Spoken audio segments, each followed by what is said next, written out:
Papauwi na ang binatang si Robin na makasalubong na naman niya ang mga taong palagi nilang ginagawang katatawanan ang kanyang kapansanan.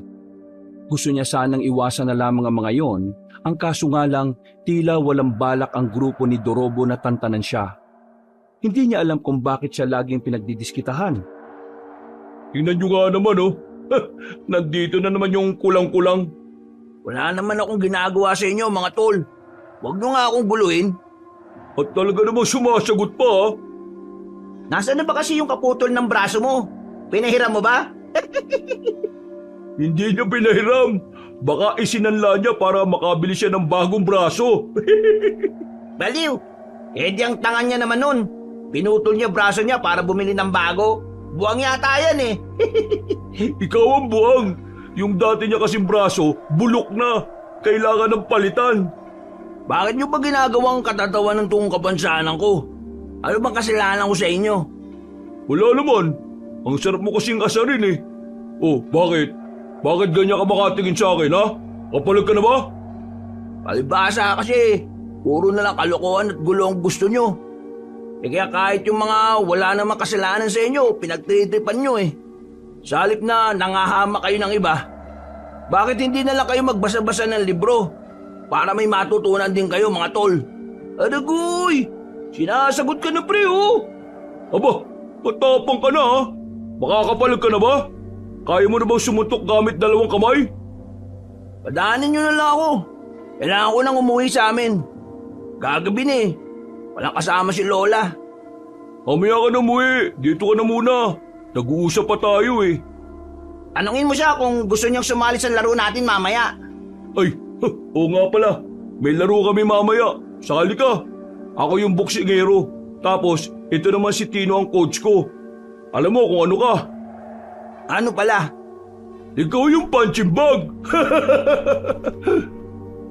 Muling nagtawanan ng mga kalalakihan, habang si Robin naman napapayuko na lamang at napapatingin sa ibang direksyon. Nasasaktan siya sa mga pangungutya ng mga ito, pero wala siyang magawa kundi ang tanggapin na lamang yon. Maglalakad na sana siya pero hinawakan siya ni Dorobo sa kwelyo. Nilapit pa nito ang mukha sa mukha niya kaya amoy niya ang sigarilyo sa bibig ng lalaki. Huwag kang mag-aanga sa akin, Robin ha. Kasi good mood ako ngayon. Kapag ako nawala sa mood, magiging punching bag ka talaga sa akin. Bakit niyo ba ako ginaganito? Eh hindi ko naman kayo inaano ah. Huwag ka na kasing sumasagot. Boboses pa eh. Peging pera. Naririnig ko meron ka sa bulsa eh. Kunin mo gamit ka ng kamay mo. Ito naman si Dorobo mapangasar pa eh. Alam mong putol yung kanan. Eh di yung kaliwa. Hindi pwede mga tol. Bibigay ko to kay Lola eh. Kapag sinabi kong gusto kong kunin, ibigay mo na lang sa akin. Kasi alam mo naman na mas mahalagang hindi ka masaktan, di ba? Aray ko, itiwan mo nga braso ko. Ito na nga lang kumpleto, ayaw mo pang pahawak? Isusumbo ko kayo kay Kapitan. Eh di susumbong? Hindi mo ba alam na tsuhin ko yun? Noong mga sandaling yon, wala nang magawa si Robin kundi ang maiyak na lang. Gustuhin man niya kasing labanan ng suntukan si Dorobo, alam niyang hindi rin naman niya kakayanin. Isa pa, mag-aalala lang din ang kanyang lola kapag nalamang nakipag-away siya. Kaya kahit na masakit sa kalooban niya ang dinadanas niya sa halos araw-araw, hinahayaan na lamang niya. Wisit, wala pa nga akong ginagawa, umiiyak ka na kaagad. Lumayo ka nga sa akin. Baka putulin ko rin yung kabila mong braso para pantay na eh. Tinulak siya ng malakas ni Dorobo, kaya napaupo na siya sa semento. Nakahinga siya ng maluwag nang makitang papalayo na rin ang mga yon.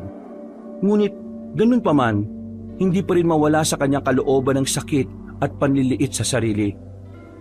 Tumayo siya, bumuntong hininga, pinunasan ng mga luha. Para sa kanya, hindi maaring malaman ng kanyang lolang nangyari. Magpapanggap na naman siya na ayos lang. Itatago na naman niya ang tunay na dinanas. Naglakad na lamang ang binata papunta sa kanila. Pagdating niya roon, sumilay ang kanyang peking ngiti. Naabutan niya ang kanyang lola na abalang naglalaga ng mais. Ah, andiyan ka na pala. Bakit naman ang tagal mo? Ano ba nangyari sa'yo? Inaway ka na naman ba ng mga loko-lokong yon? Hindi pula. Ako, magpapapi sa kanila? Baka sinipa ako pa sila. Buti naman at lumalabang ka. Alam mo kasi, Apo, sa mundong ito, ang mga kagaya mo madalas talagang gawing katatawanan ng mga ignoranting tao. Kaya dapat, kapag nangyari sa'yo yon, kaya mong ipagtanggol ang sarili mo. Hindi mo na ako kailangan paalalahanan. Kayang-kaya ko ng sarili ko. Ang intindihin mo, ikaw, kasi matanda ka na. Aba, loko-loko ka. Natawa na lamang din na matanda. Nung hapon na yon, masaya silang kumain ng mais na parabang walang nangyari kay Robin. Sanay naman na ang binata. Kung minsan nga ay mas malala pa ang dinaranas niya mula sa ibang tao. Pero hindi pa rin niya sinasabi sa kanyang lola. Makalipas ang ilang araw, mas lalong nagsipag ang binatang si Robin. Hindi naging hadlang ang pagkaputol ng kanang braso niya para magsumikap sa buhay. Sa katunayan, kung ano-anong trabaho na nga ang kanyang pinapasok. At ngayon, siya ay nagtatrabaho sa isang paniderya na malapit lang din naman sa kanilang baryo. Ang paniderya na pagmamay-ari ng isang kano. Hey, what happened to your face, Robin? My face, sir? No happen. It's just normal. Don't lie to me. I'm not blind. Tell me, are you being bullied again? Konti lang, sir. Little, sir. Why don't you fight them back? Because I'm not like them, sir. If we make battle to them, me is bad na rin. No, fighting back doesn't mean you're bad. It's about protecting yourself from other people harming you. In this world, you cannot show them that you're weak. If you want to live with your pride. Understand? Yes, sir. Understand, sir. Promise me, you will fight them back. It's not for me, it's for you. Remember that. Tumango na lamang ang binatang si Robin kahit na hirap na siyang makipag-Inglisan sa kanyang dayuhang amo. Pero sa kabilang banda, napapangiti na lang siya dahil kahit papaano, mabuti sa kanya si Mr. Smith. Kahit na ilang linggo pa lang siya roon, hindi niya nararamdaman na kakaiba siya sa lahat. Kahit kasi ang mga kasama niya sa trabaho ay mabuti rin sa kanya. Makalipas ang ilang oras sa pagmamasa, natapos na rin ang kanyang trabaho. Umuwi siyang may mga dalang tinapay na sobra sa mga niluto nila. Pasipol-sipol pa ang binata habang naglalakad pa uwi. Napatigil siya nang matanaw sila ni Dorobo. Meron na namang pinagdidiskitahan ng mga yon. Pero laking pagtataka niya nang makita na ang isa sa mga kasama nito ang nakaupo sa gitna at napapalibutan. Lumapit siya ng bagya para marinig ang usapan ng mga yon. Wala ka rin kwenta eh. Isinali ka namin sa grupo namin kasi akala namin pwede kang asahan. Duwag ka rin pala. Pero, mahirap kasi yung pinagagawa nyo sa akin eh. Hindi ko kaya magnakaw. Mampuli, pwede pa, pero magnakaw, hindi. Anong mahirap? Kukunin mo lang naman habang hindi nakatingin eh. Hindi pagnanakaw tawag doon. Ang tawag doon, diskarte. Hindi ko talaga kaya eh. Pasensya na. Huwag nyo na ako tanggalin. Hindi namin kailangan ng duwag at walang kwentang miyembro. Diyan ka na! Sinipa pa ni Dorobo ang binatang si Tino. Sumubsob pa ito sa lupa at saka naglakad paalis. Naiwan si Tino doon. Sinamantala na ni Robin ang pagkakataon na lapitan ito. Nagmamadaling tumayo si Tino nang bigla siyang lumitaw. Tila umaating maangas at siga. Hoy! Anong tinitingin-tingin mo? Papalag ka ba? Hindi mo na kailangan magpanggap sa harapan ko. Ayos lang naman sa akin na hindi ka siga, tol. Walang kaso.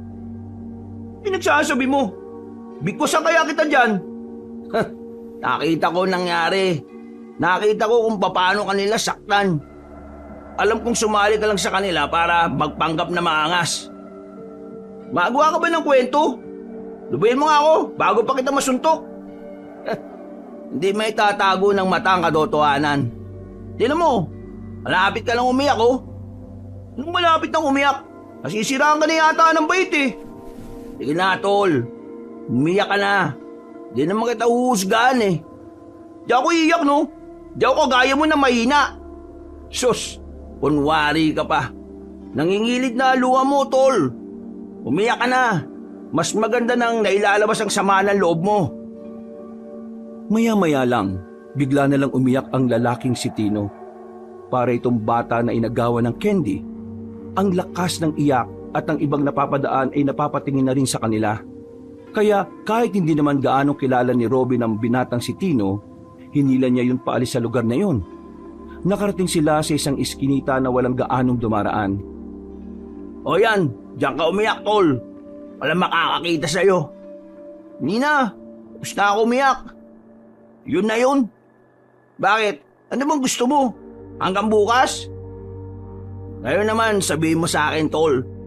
Bakit ka ba sumali sa kanila? Eh mukha namang hindi ka kagaya nila eh. Bakit ko naman sasabihin sa'yo? Tropa ba kita? Tropa? Ha, ang pangit pakinggan. Kaibigan. Ano? Ako si Robin. Handang makipagkaibigan sa'yo, tol. Bakit ako makikipagkaibigan sa'yo? Dahil pareho tayong biktima ng kasamaan ni Dorobo. Di ako nakikipagkaibigan sa saan? Sa putol ng braso? Tol, ikaw nga iyakin, hindi naman kita inusgahan ah.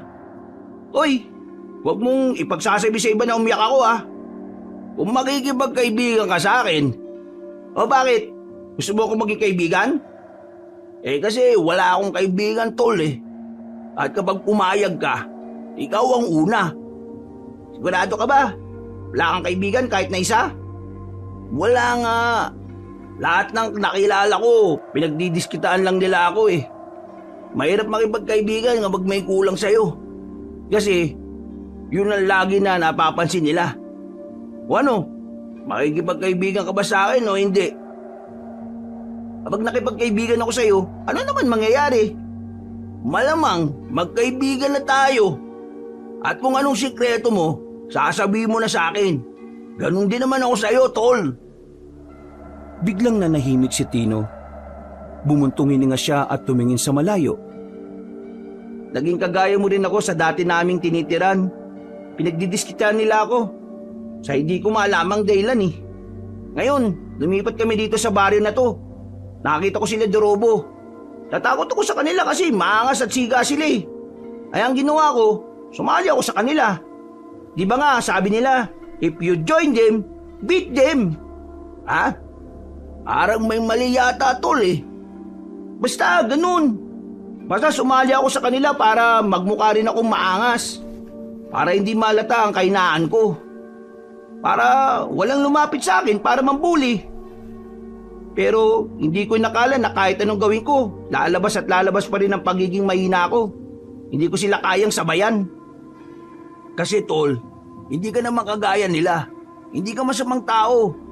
Kaya kahit anong gawin mo talaga, lalabas yung totoong ikaw. Alam mo, ako, mula pagkabata ko, danas ko na yung pangungutya. Itong putol kong braso, ito palaging usapan ng mga kalaro ko dati. Pati nga rin yung mga magulang nila, ginagawa rin akong katatawanan. Halos araw-araw. Walang araw na hindi ako makakarinig ng panglalait. Madalas din ako mabuli, mabugbog, masaktan at kung ano-ano pa. Pero alam mo kung anong ginawa ko? Ano? Pinakita ko lang talaga kung sino ako. Tinanggap ko kung ano ako. Kung nakikita nila kahinaan ko, sige lang. Kung gagamitin nila ang kahinaan ko, bahala sila. Pero ito lang ang tatandaan mo. Hindi mo kailangan maging kagaya nila para lang mailigtas mo ang sarili mo. Ang kailangan mo, pagtanggap sa sarili mo. Kapag tanggap mo ang sarili mo, walang epekto sa iyo ang panglalait ng iba. Ang galing magsalita nito. Ikaw nga din umiiyak eh. Uy, nasasaktan ka rin sa panglalait ng iba, no? Ano walang epekto? Hindi sapat na tanggap mo lang ang sarili mo. Dapat mahal mo rin ang sarili mo para kaya mo ipagtanggol ang sarili mo sa iba. Alam mo, yung mga sinabi natin, yan yung mga bagay na di natin magawa. Bakit kaya hindi na lang natin gawin ng sabay? Gawin ng sabay? Inilahad ni Robin ang kanyang kamay, tanda ng kanyang pakikipagkaibigan. Hindi rin naman nagdalawang isip ang binatang si Tino. Nakipagkamay na rin ito kay Robin. Napangiti ang dalawa. Ang hapon na yon ang naging simula ng kanilang pagkakaibigan. Tuluyan nang iniwan ni Tino ang barkadahan niya kina Dorobo. Sa paglipas ng mga araw, palagi nang magkasama ang dalawa. Kung nasa ng isa, naroon din ang isa. Sa katunayan, nagkaroon ng interes si Tino na pumasok din sa paniderya. Kaya hindi naman nagdalawang isip si Robin na ilapit si Tino sa kanyang boss. Mr. Smith, this is Tino, my new friend. Tino, like the paninderya and Tino want to work here. If, may bakante, vacant. So you have a friend now. But last time I saw this face together with the bullies. And now he's your friend? Tino make a change to his life. He fake to be maangas. Yes, I once bully of him, but that's not the real me. I joined their group because I thought they can protect me. But unfortunately, they kicked me out. And then now, every day I go out, they always bullying me because I choose to be me. A real me, not a bully. Ang bira naman, tol. Marunong ka naman palang mag-English eh. Mas naiintindihan pa nga yan ni Mr. Smith. Mahilig kasi ako magbasa-basa ng English na libro. So, you're telling me that you finally develop a good character? Yes, sir. Okay, from now on, you and Robin are partners. Starting tomorrow, you work here, Robin. Train him. Tell him all the things that he needs to learn, okay? Understand? Yes, sir. I understand, sir. Naglakad na si Mr. Smith. Tuwang-tuwa naman ang dalawang binata ng mga sandaling yon. Lumabas na rin sila ng paninderya na hindi mawala-wala ang ngiti. Apir tayo dyan! Ayos! Sabi ko na nga matatangkap ka, tol. Pinakita mo ba naman ng maki-English ka eh? Hindi rin naman tamang English ko eh. Pero mas klaro siya kaysa sa akin, tol. Di ba? Natigil lang ang kanilang paglalakad na makasalubong nila ang lalaking si Dorobo. Wow, wow, wow! Nagsama na palang dalawang lampa. Isang duwag at isa namang putol. Wala kaming panahon makipag-usap sa iyo ngayon. Masaya kami at ayaw naming masira yun. Aba, parang may tapang na yung pagkakasabi nun ah. Bakit? Saan ka naman kumukuha ng lakas ng loob mo ngayon? Sa nawawalang braso nitong si Robin? Hindi ba kayo napapagod sa buhay nyo? Ganito lang palagi ginagawa nyo? Minsan ba hindi nyo naisip na umunlad sa buhay? Kami kasi gusto namin eh. Hoy, nang-iinsulto ka ba? Totoo naman eh. Kami, inaatubag namin kung paano kami makakatulong sa mga mahal namin sa buhay. Kayo, inaatubag nyo kung paano kayo makakapanglabang at makakasira ng buhay ng iba. Bah, tapang mo na pala ah. Hinablot ni Dorobo ang kanyang kwelyo. Isang suntok ang pinakawalan ng lalaki. Buti na lang ay natulak ni Tino ang lalaking barumbado kaya hindi tumama ang suntok. Gulat na gulat si Dorobo na nagawa yun ni Tino. Samantala, agad din naman bumawi si Robin.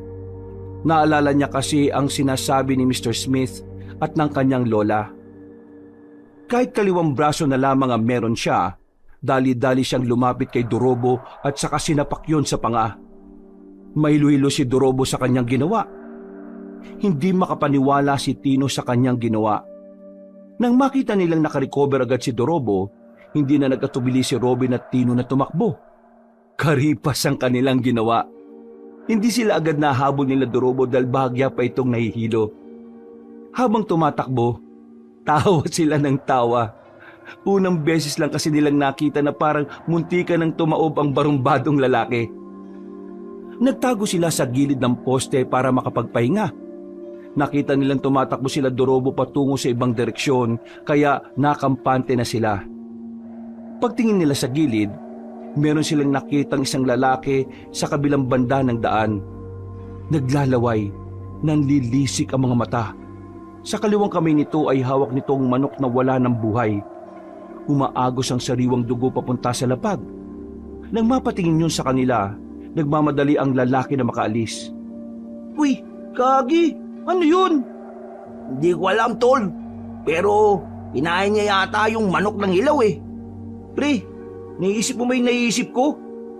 Hindi, tol. Bakit? Alam bang naiisip mo? Hindi kaya aswang yung lalaking yun? Ha? Aswang? Kailan pa nagkaroon ng aswang dito sa atin, tol? Mali mo naman, di ba? Eh ano yung nakita natin? Tara, sundan natin, tol. O sige, tara. Natunang atensyon ng dalawang binata sa misteryosong lalaki na nakita nila. Sinundan nila ang patak ng dugo sa lapag. Pero pagdating nila sa bandang dulo, wala na silang nakita pang bakas. Saan na naman kaya nagpunta yung isang yun? Eh kung bumalik na kaya tayo, kung totoong aswang yun, eh di delikado tayo. Kaya nga eh, tara na. Mabilis nilang nilisan ang lugar na yon. Kaya naman, hindi na rin nila nakita pa ang grupo ni Dorobo. Kaya dali-dali na silang umuwi sa kanilang bahay. Pagdating ni Robin sa bahay nila, ay saktong naroon si Mr. Smith sa hindi niya malamang dahilan. Oh, you're here, Mr. Smith. Are you looking to me? Oh, yeah. I'm here just for you. What I need to do? Is there a problem? Nothing. I'm just checking if you are okay. I'll go ahead. Nagmamadali si Mr. Smith na parang nahihiya. Napapakamot na lang sa ulo ang binatang si Robin. Akala niya ay may nasabi siyang hindi maganda.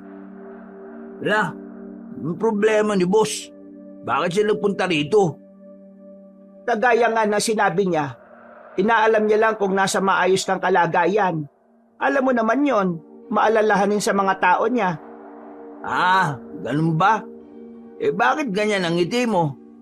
Ha? Alin ngiti? Ikaw la, may hindi ka yata sinasabi sa akin ha? Ano ka ba? Huwag ka nga mag-isip ng kung ano dyan. Magkaibigan lang kami ni Mr. Smith. Bo, wala naman akong sinasabi ah. Bakit yan agad na sinasabi mo? Ay nako, mabuti pa. Kumain ka na lang. Dumidiskarte ka no? Ha, ayos lang yan la. Wala namang asawa si Mr. Smith eh. At mabait naman siya. Hoy, tumigil ka nga. Para kang siraulo sa sinasabi mo ah. Natatawa na lamang si Robin noong mga sandaling yon. Pero nawala ang kanyang ngiti nang maalala ang ginawa kay Dorobo. Batid niya na sa mga susunod na araw ay lilit ang kanyang mundo. Kilala niya ang lalaking yon na hindi titigil hanggat hindi nakakaganti. Sa mga sandaling ito, habang nakatingin siya sa kisame, tila ba nagsisisi siya kung bakit niya sinuntok ang panga ni Dorobo. Pero wala naman na siyang magagawa. Kailangan niyang harapin ang mga mangyayari. Lumipas pa ang mga araw at matagumpay niyang naiiwasan ang presensya ni Dorobo. Ganon din naman ang kanyang kaibigan na si Tino.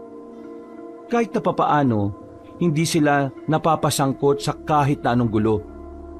Hindi rin kasi sila pinababayaan ni Mr. Smith. Habang inaabangan sila ni Dorobo, pinahatid naman sila ng matandang kano. Kahit kasi may edad na, talagang matipuno pa rin ang katawan ni Mr. Smith. Makikita na alagang-alaga nito ang katawan. Tol, bilisan natin maglakad. Baka mamaya sinusundan na naman tayo ng mga loko. Sayang nga kasi, di tayo natin ni Mr. Smith. May lakad yun ngayong hapon eh. Bahala na muna tayo sa sarili natin. Gagi, yun na sila oh. Naamoy na naman yata tayo. Ayun yung mga gunggong oh! Abulin nyo!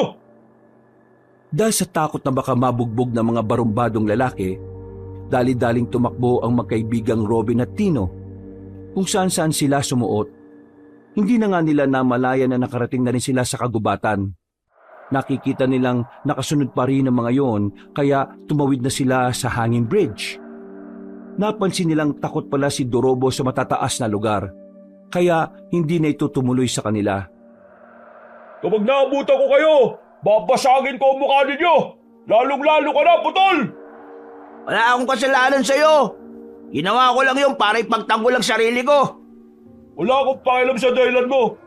Basta kapag nahawakan kita, asahan mo matatabunan ng mga yan na mukha mo. Uy, Dorobo!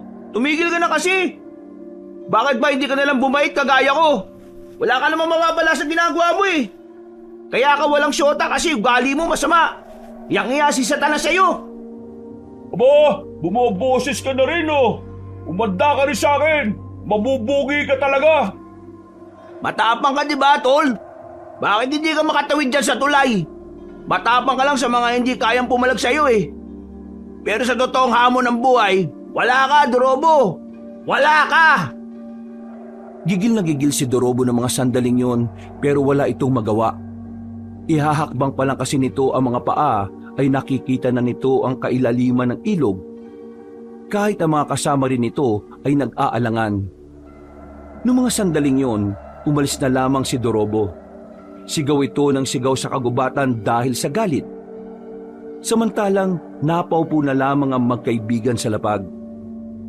Buti naman at dito tayo napadpad. Kung hindi, naabutan na tayo ng mga mokong na yun. Pero, alam mo ba tong lugar na ito, tol? Bundok na to, di ba? Wala akong ideya kung saan patungo tong dinaanan natin eh. Pero, lakarin na lang natin at baka makahanap naman tayo ng daan pabalik sa atin. Tara na, simulan na natin. Baka abutin pa tayo ng gabi, tol. 5:00 na eh. Tumayo ang dalawa at nagpagpag ng puwet. Kahit na wala silang alam kung saan papunta ang direksyon na kanilang dinaraanan, tinumbok pa rin nila ang daan. Sa kanilang paglalakad, meron silang nadaanan na isang bahay. Sa malayo pa lang, masasabi na nilang magulo at parang napabayaan ang bahay na yon. Nakakalat kasi ang mga gamit sa bakuran. Ang dami ring tambak sa gilid-gilid. At higit sa lahat ay mabaho. Ang bira, anong klaseng bayan? Sino naman kaya nakatira dyan at parang walang pakialam sa paligid niya? Nako, parang amoy bulok yung lugar niya. Tara, sa iba tayo dumaan. Sakit sa ulo eh. Aalis na sanang dalawa nang bigla niyang makita ang isang matandang lalaki na lumabas mula sa bahay. Mahaba na ang buhok nito at kulay puti. Ganon din ang bigote at balbas nito. May kalakasan pa rin kahit na matanda na base sa kilos nito. Tol, ano yun? Tingnan mo oh, yung hawak niya oh. Oo nga, ano yun? Parang ano eh. Hindi na nakontento ang dalawa. Para makita kung ano ang hawak na matandang lalaki, lumapit pa sila ng bahagya. Nanlalaki ang kanilang mga mata na mapagtantong hita pala ng tao ang hawak-hawak na matandang yon. Muntikan na silang masuka. At dahil doon, nakagawa sila ng kaunting ingay. Ingay na agad din naman narinig ng matanda kahit abala ito sa ginagawa. Tumigil ito at tumingin sa kinaroroonan nila. Kahit hindi sila nakikita, parang nararamdaman na matandang yun ang kanilang presensya. Kailangan na yata natin umalis dito bago pa niya tayo makita. Tol, anong klaseng tao yan? Gagi! Tanong ka pa eh. Tara na! Nang aalis na sana sila, nakita nila ang matanda na kinuha na ang mahabang itak sa gilid. Dahilan para mas lalo silang mataranta. Paglingon nila ulit, naglalakad na matandang yon sa kanilang kinaroroonan. Wala na silang sinayang na sandali. Kumaripas na agad sila ng takbo. Wala silang pakialam kung makalika sila ng mas malakas na ingay. Habang tinatahak ang daan, hindi na nila napapansin na mas lalo na pala silang napapalayo sa tamang daan. Sobrang liblib na ng kanilang tinatakbo. Nakakadagdag pa sa kanilang takot ay ang nalalapit na pagsapit ng gabi. Tol, teka lang. Hinihingal na ako. Hindi tayo pwede huminto, pre. Baka maabutan niya tayo. Hindi ka ba napapagod? Hindi. Bakit naman ako mapapagod? Baliw ka ba? Ang layo na ng tinakbo natin. Pahinga muna tayo. O sige, 2 minutes lang ha. Tumingin-tingin pa ang dalawa sa paligid. Hindi naman na nila nakikita matandang aswang. Pero dahil hindi na nga sila pamilyar sa lugar na kanilang kinalalagyan, hindi nila magawang makampante. Tol, pwede na yata tayong lumabas. Wala na yata yung matanda. Problema nito, paano tayo makakabalik sa atin? Ang liblib na nito eh. Yun nga, tol. Tapos, maggagabi na rin. Tol, may hinala ako kung anong klaseng tao yung matanda. Ang ibig ko sabihin, hindi siya tao. Iisa ba tayo nang iniisip, tol? Oo, aswang. Baka nga, tol. Dahil sa ideyang iyon, agad na nagtindigan ang kanilang balahibo. Ramdam na ramdam nila bigla ang ihip ng hangin sa kagubatan at ang katahimikan na siyang tila bumibingi sa kanila. Kahit pagod, nagmamadali silang umalis. Natatanata na nilang hinanap ang tamang daan kung papaano makakalabas sa kagubatan. Bilisan na natin! Huwag tayong papaabot ng gabi dito! Anong wag papaabot? Maggagabi na nga. Makalipas lang ang ilang minutong paglalakad sa kagubatan, meron na rin silang natanaw na kalsada. Nakahinga sila ng maluwag sa pag-aakalang makakauwi na sila. Nang naglalakad na sila roon, bigla na lang nilang napansin ang grupo ng mga tao na may mga dalang sulo. Parang parada, mababagal ang lakad at lahat ay nakasuot ng itim. Gumilid ang dalawa. Kulto ang unang pumasok sa isipan nila. Pero hindi yun basta kulto lang. Kulto pala ito ng mga aswang. Narinig kasi nila ang binibikas ng mga yon habang naglalakad. Kaya naman mas lalong dumagundong ang kaba sa kanilang dibdib. Nang halos 3 minuto nilang hinintay na makalagpas ang mga yon, mabilis silang lumayo roon. Windang na windang, para silang mabubuang sa mga nangyayari. Tol, totoo pala talaga itong mga aswang na to no? Anong gagawin natin ngayon? Natakasan nga natin sila Dorobo kanina. Nandito naman tayo ngayon. Mukhang nasa lugar yata tayo ng mga aswang, pre. Hindi na yata tayo makakabalik sa atin. Huwag na nga magsalita lang ganyan, tol. Baka mamaya magkatotoo yan. Isipin na lang natin kung paano tayo makakalis dito. Lakarin na lang natin tong daan na to. Baka dito, meron tayong makasalubong na sasakyan. Nang masiguro nilang wala ng mga aswang sa paligid, lakas loob na rin silang lumabas ng kanilang pinagtataguan. Lakad, takbo ang kanilang ginawa.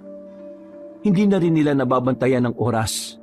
Inabot na pala sila ng 7:00. Maya-maya, isang malakas na busina ang kanilang narinig. Hoy! Magpapakamatay ba kayo?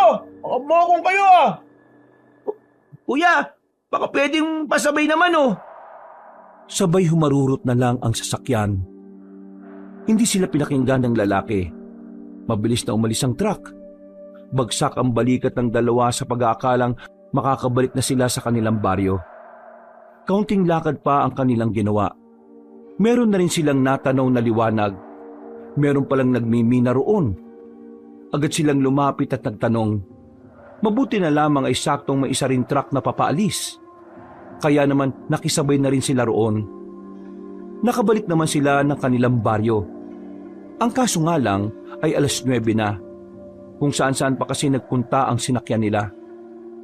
Tol, ano palang gagawin natin sa mga natuklasan natin? Ilihim na muna natin. Nakakabahan kasi ako Pag kinalat natin, baka mamaya magalit yung mga aswang na yun sa atin. O sige, laylo muna tayo, tol. Huwag na muna siguro tayo lumabas ng bahay. Paano yung trabaho natin? Ang ibig kong sabihin, saka lang tayo lalabas kapag papasok ng bahay. Pero kung wala tayong gagawin sa labas, huwag na tayo lumabas. Sige, tol.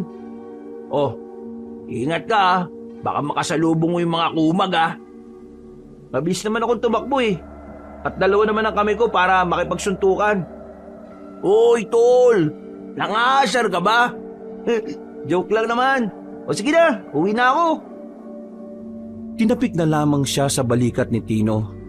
Napapailing na lang siya habang pinagmamasdan papalayo ang kanyang kaibigan.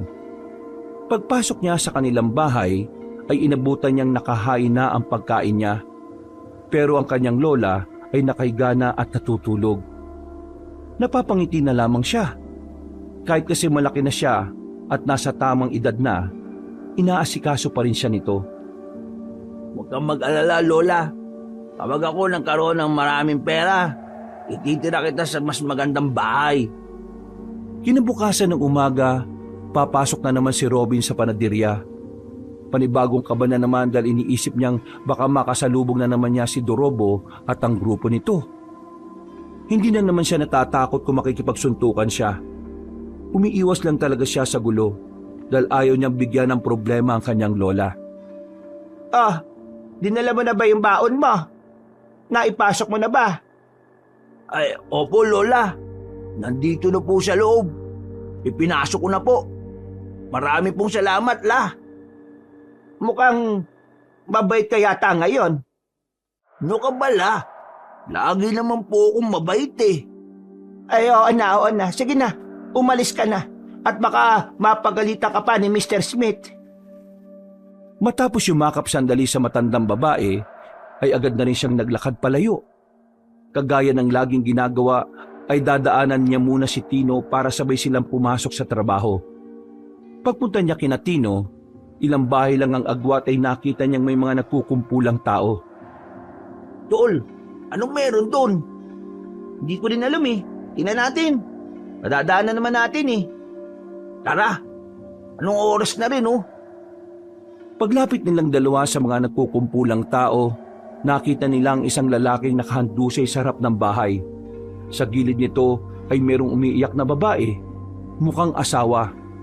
Nang tingnan nila ang mukha ng lalaki, nalaman nila yon ang lalaking nakita nila na may dalang patay na manok. Ang lalaking pinaghihinalaan nilang aswang. Ayon sa kanilang narinig, meron daw isang matandang lalaki naman na pumaslang sa biktima. Bigla na lang daw tinaga ng mahabang itak. Napansin pa ni Robin ang mahabang kuko ng lalaki. Parang hindi na normal ang haba nito. Kaya naman isang ideya ang pumasok sa utak ni Robin. Sino kaya yung pumatay dun? Baka yung inagnakawan niya ng manok? Di ba, pinaghihinalaan natin na aswang yung lalaking yun? Pero, Tol, may naisip akong dahilan kaya siya pinatay. Dahilan ano? Hindi kaya may bumina sa kanya kasi alam na aswang siya. Kasi di ba, Tol, kagaya nung sa comics na nabasa natin, yung albularyo ang pumapaslang ng mga masasamang nilalang. O nga no, baka nga ganun na nangyari. Ibig sabihin, may tao talagang tumutugis sa mga aswang. Kung ganun, Tol, hindi pala natin kailangan mabahala. Meron naman palang pumapatay ng aswang eh. Ang tanong, sino? Napapailing na lamang ang binatang si Robin. Isang malaking palaisipan para sa kanilang magkaibigan ng bagay na yon. Pero hindi na lamang muna nila yon pinagtuunan ng pansin nang makarating na sila sa paniderya. Naging abala sila nung araw na yon dahil maraming tinapay ang kinailangan nilang magawa. Bandang 6:00 na ng gabi sila natapos. Tol, ang bait talaga ni Mr. Smith, no? Akalain mo yung ginagawa pala natin mga tinapay kanina para sa bayang punan? Nabait naman talaga si Mr. Smith eh. Makikita mo naman kung paano niya tayo itrato. Napatigil sila sa kanilang paglalakad ng malayo pa lang ay matanaw na nila ang grupo ni Dorobo. Naglalakad yon pasalubong sa kanilang direksyon. Nang makita rin sila ng mga yon ay kaagad na tumakbo patungo sa kanila. Ang tanging nagawa ng magkaibigan ay kumaripas na lang din ng takbo. Nakita kasi nila ang iba sa mga yon ay may mga dalang pamalo. Pero sa kasamaang palad, hindi umayon sa kanila ang panahon sa mga puntong yon. Pagliko nila sa isang iskinita, nakasalubong naman nila ang iba pang kasama nila Dorobo. Tatakbo na sana sila sa kabilang daan pero nakaapak si Robin ng bote. Natumba siya dahil doon at nasugatan ng paa. Tol, mauna ka na! Bilisan mo! Hindi pwede! Paano ka? Dalawa tayong mabubugbog kapag hindi ka umalis. Dali na, tol! Alis na! Sumbo ka sa barangay, bilis! Bago makalapit sila Dorobo ay agad-agad na rin tumakbo si Tino. Sinubukan naman ni Robin na makabangon, pero dahil sa sakit ng kanyang paa, hindi na niya magawa pang makapaglakad ng maayos. Ano? Alam mo matatakasan mo ako ngayon ha? Di ako natatakot sa'yo. Kung suntukan ang gusto mo, papalagang kita. Huh, nagpapatawa ka ba? Isa nga lang ang kamay mo, gusto mo pa akong palagan? Ano, saan ka aasa? Sa'yo mula naman nanalo ka sa akin? Bakit hindi natin subukan? Tayong dalawa lang, walang makikialam. Nagtawanan sila Dorobo, habang si Robin naman ay nanatiling matapang. Pinipilit niyang hindi magmukhang mahina sa harapan ng mga kaaway niya. Maya-maya lang, bigla nang lumapit sa kanya si Dorobo. Susuntukin niya sana yon, pero nakailag ang lalaki. Huh, akala mo makakaisa ka ulit ha? Hindi mo na mauulit yon, putol! Isang solidong suntok ang tinanggap ni Robin mula kay Dorobo. Sa lakas ng suntok nito ay kaagad siyang nawala ng malay. Hindi na niya alam ang mga nangyari matapos noon. Paggising na lamang niya, nakagapos na siya sa puno ng bayabas. Nasa gitna na sila ng kagubatan.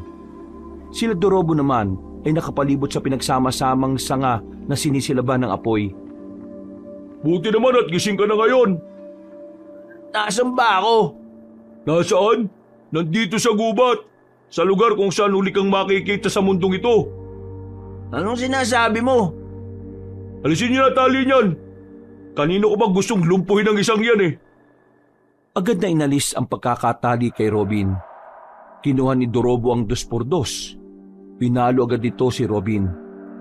Naisalag ni Robin ang kamay niya pero sa pangalawang palo, bumagsak na siya. Hilong-hilo. Nararamdaman na lamang niyang may umaagos ng dugo sa ulo niya. Hindi na siya nakapalag. Makahalong palo ng 2x2 ang tinamumula kay Dorobo. Noong mga sandaling yon, napagtanto ni Robin na imang Dorobo ang naroon. Ang bersyon ni Dorobo na tila walang halaga rito ang buhay ng iba. Sinasabi ko naman sa iyo eh. Ayoko nang tinatarantado ko sa harap ng mga tao. Bakit? Akala mo ba hanggang angas lang ako? Kaya-kaya kitang patayin, Robin. At ito ang gagawin ko ngayon. Lupaypay na si Robin. Hindi na niya maigalaw ang katawan niya. Pero naririnig pa rin niya ang mga sinasabi ni Dorobo. Habang nangyayari yon, napapaisip siya kung nanonood ba ang Diyos. Nagkaroon siya ng pagtataka na sa dami ng taong pwedeng makaranas ng ganon, bakit siya pa? Siya pa na wala namang ginagawang masama. Bago tuluyang pumikit ang kanyang mga mata, may naitanong pa siya sa Diyos. Anak din ba ang turing mo sa aming mga may kapansanan? Oo. Bakit ganito ang kapalaran namin? Tuluyan nang nawala ng malay si Robin. Ang unang pumasok sa utak ni Dorobo ay patay na ang binata. Sige na, buhatin niyo na yan. Itapon niyo na sa ilog. Dinala nila ang katawan ni Robin sa ilog at doon ay pinaanod. Patawa-tawa pa ang mga yon na parang wala lang nangyari. Samantala, inanod naman ang inanod ng katawan ni Robin patungo sa kung saan. Buong akala niya rin ay patay na siya noon. Pero nang magising siya ay maliwanag na ang paligid. May naririnig na siyang tumitilaok na manok. May naaamoy siyang nagluluto. Ang bahay naman na kanyang kinalalagyan ay hindi pamilyar sa kanya. Agad siyang napabangon. Pero napaiga ulit nang maramdaman ang mga galo sa katawan. Lalong-lalo na ang kanyang ulo. Dito na niya naalala ang mga nangyari. Nagsarado ang kanyang mga kamao nang maisip si Dorobo at ang ginawa nito sa kanya. Kumusta ang pakiramdam mo, iho? Sino ka? Yan talaga ang bungad mo matapos kitang sagipin at gamutin. Kayo ang nagligtas sa akin? Nakita kitang palutang-lutang sa ilog na yon, kaya kinuha kita. Marami kang galos.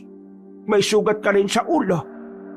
Hindi naman masama ang ugali ko kaya tinulungan na rin kita. Ano bang nangyari sa'yo? May mga grupo ng lalaki nagdala sa akin sa kagubatan at binuhat nila ako. Akala ko mamamatay na ako eh. Sa katunayan, hindi ko rin inakala na buhay ka pa. Sa layo ng pinagmulan mo, tinagos ka papunta rito. Imposible na mabuhay ka, lalo na't may mga sugat ka at bugbog ang katawan mo. Maswerte ka, may himala. Biglang napaisip si Robin. Naalala niya ang huling sinabi niya bago siya nawala ng malay. Nakaramdam siya ng konsensya dahil sa pagdududa niya sa Diyos. Tawagin mo na lang akong Mang Ekong. Bahay ko ang kinalalagyan mo. Bakit parang ikaw lang naman ang nakatira sa lugar na ito? Oo, ako nga lang. Teka. Hindi ka naman siguro aswang ano?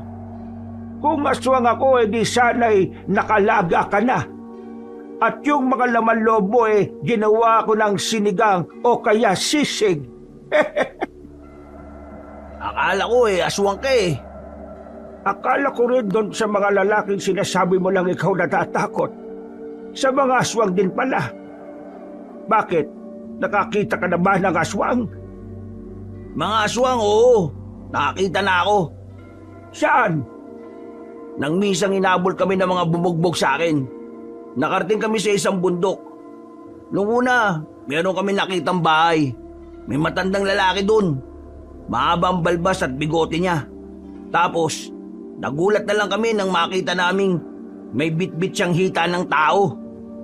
Inabol niya kami pero nakatakas naman kami. Nang marating naman namin yung kalsada, nakita naman namin yung parada ng mga aswang. Meron silang mga sinasabi na hindi namin naintindihan. Ang naintindihan lang namin yung sinasabi nilang mga aswang sila. Kayo po ba? May alam po ba kayong mga aswang? Umupo ang matandang lalaki sa upuan na nasa harapan ng papag. Naglabas ito ng sigarilyo at sandaling humithit. Nakikita mo ba yung mga nakasabit na sandatang yan? Yang mga yan ay ginagamit ko. Ibig sabihin, pumapas lang ka ng mga aswang? Tumutugis ako ng aswang. Binata pa lang ako gawain ko na ito. Sa katunayan, meron akong pinaslang na aswang nito lang. Isang lalaking aswang sa baryo ng Malolos. Teka, sa baryo ng Malolos? Taga roon ako eh. Alam ko na. Ikaw ba yung pumatay doon sa nakita namin lalaki na nakaandusay sa tawat ng bahay? Yung tumaga doon? Oo, ako nga. Pinaslang ko na siya bago pa siya makapagdulot ng problema sa mas marami. Ang lalaking yun ay hindi natural na aswang. Siya ay biktima ng yanggaw. At sa oras na mayanggaw ka, wala ka ng pag-asang makabalik sa pagiging tao. Kaya kailangan ng patayin. Yanggaw? Ano yun? Basta, pamamaraan ng aswang para magparami sila. Hahawaan kanila para maging aswang ang simpleng tao. Hindi ko inakala na ganito pala ang mga aswang. At totoo pala talaga sila. Maniniwala ka ba kung sasabihin ko sa iyong may binabalak silang masama sa probinsyang ito? Bakit? Kakainin ba nila mga tao sa probinsya natin? Sasakupin nila ang probinsyang ito at unti-unti nilang buburahin ang mga tao rito. Paano niyo po nalaman ng mga ganito? Tingin mo ba magiging manunugis ako kung wala akong alam sa kanila? Matagal ko na itong ginagawa, pero dahil mag-isa lang ako, hindi ko sila magawang patahimikin lahat. Ikaw? Ako? Oo, may iba pa bang ikaw rito? Bakit? Anong meron? Kailangan mo kong tulungan. Ha? Kailangan mo kong tulungan para labanan ng mga aswang. Ha? Anong may tutulong ko dyan? Tutulungan kitang matutunan ng mga bagay na may kinalaman sa pakikipaglaban.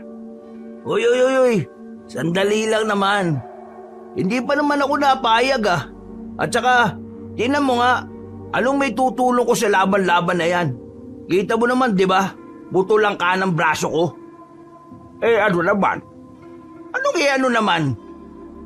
Ano naman kung putol lang isang braso mo? Tinatanong pa ba yan? Malamang wala akong may tutulong. Ikaw nga, 2 braso mo o kamay. Nahihirapan eh. Ako pa kaya. Marami kong hindi kayang gawin dahil sa kabansanan kong ito. At baka lang hindi mo alam. Kaya mas magandang humanap ka na lang ng iba. At dahil may kulang sa'yo, mababa na ang tingin mo sa sarili mo. Hindi naman sa mababa ang tingin ko sa sarili ko. Yon ang nakikita ko.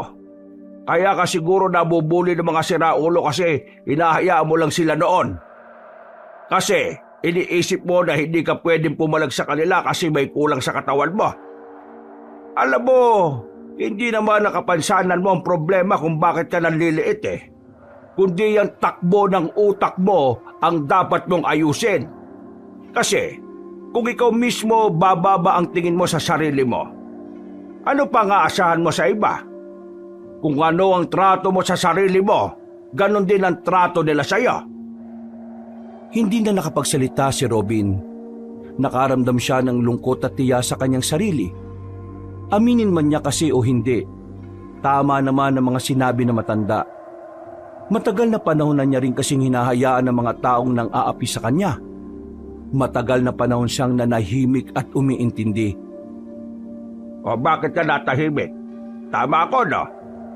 Oo, tama ka na. Sabihin na nating kaya ko naman. Pero paano nga ang gagawin ko? Kahit na kailan, hindi pa ako nagkaroon ng karanasan sa pagpatay ng mga ganyang aswang.